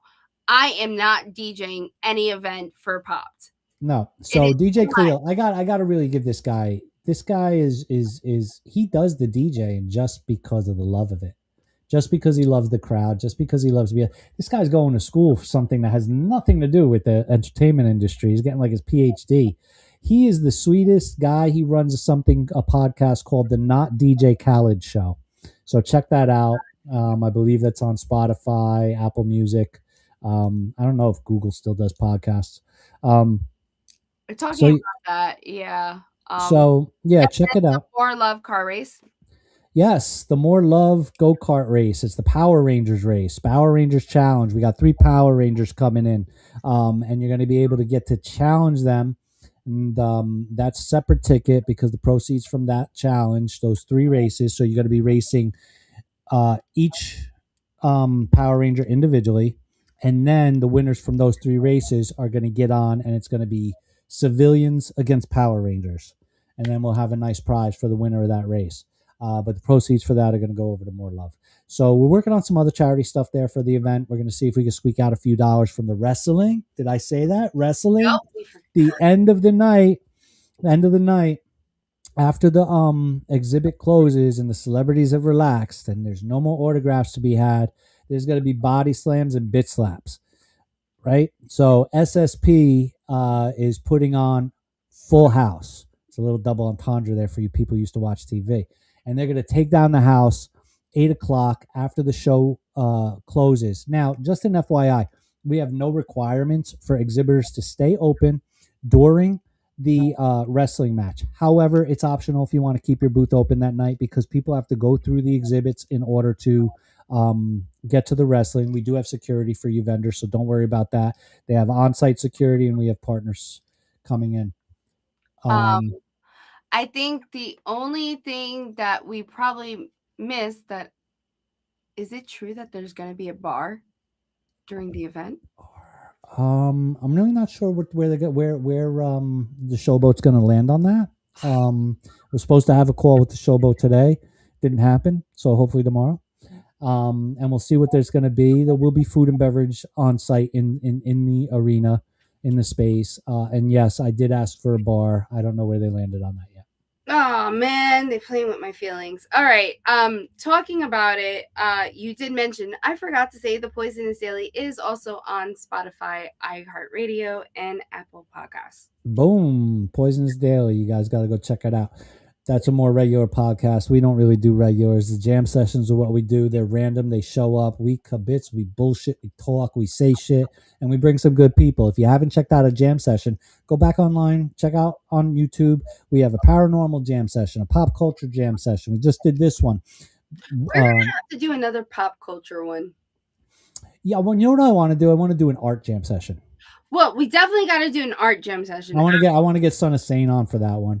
Oh, he'll love it. I'm working. He may be showing up to pop. I can't promise. Yeah. So but we definitely have to do another pop jam session, and I also want to do a hip hop jam session. All right, we get hip hop. We could do a hip hop jam session. There's a lot of people. Well, now that it's Black Ink X the Poisonous Daily, we have to. Sure, absolutely. I am not going to come on your podcast without you doing an art. If we don't do a jam session, you want to do your own jam session. That's my thing. You leave my jam session alone. But if you do something that's an art thing, then you bring me on as a guest because I can draw. I know you could draw. I already told you. I am waiting for the right moment to be like, you owe me a favor and I'm asking for an art piece. That is going to be my favor. I owe no one favors. I make sure all that shit's paid. You all are indebted to my ass. Don't you know that's the whole Italian code, right? You're in debt to me. So please follow us. Obviously. Oh, wait. Pop has its own. You forgot to put that. Popped, Procurement Con, AlterCon, all have their own social medias now. Yeah, they do. They all have their own social media. I did scroll them across the bottom of the page, the show. Here, let me put them up again. I'm not wearing my glasses, so forgive me if I put up the wrong picture. Here we go. There we go. Black Ink Events, Popped Expo, AlterCon, Cryptid Expo. Our film production company is Art Lords Production. Procurement Con, if you're in business and you're looking at government contracting, a small business development. So we do have event brands. We are not an event production company. I always have to say that first. We are a marketing and advertising brand development company. Events are a vehicle to support the small business community. And we view artists, celebrities, business owners, sticks and bricks makers, corporations, even that small corporations, mid-sized business. This is our platform to deliver that to help them and to help them get more customers. And of course, to give the fans something, because let's be real here, we can have an event with celebrities, but the fans, man, those celebrities ain't getting I'm selling autographs without the fans. So we love you guys. Check us out online, Black Ink Events, blackink.events. That is the events page for all events. We will be announcing shortly our 2027 schedule, which is going to be a beast. What we're planning to do. We hope to blow you away with that next year. And Procurement Con, head over to that website as well for all things business. And Wicked Garden was moved, right? Pardon? Wicked Garden. Yeah, but I'm not going to firm that up yet until I have the exact date they give me, which I got to follow up tomorrow.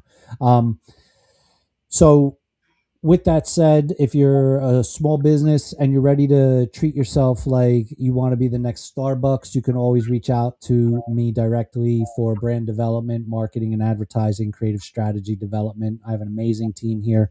As far as Black Ink Creative Partners is concerned, we have a massive ecosystem of resources that we could bring to the table to make your business the next Pepsi. So check us out. Oh my God, what am I going to do with you?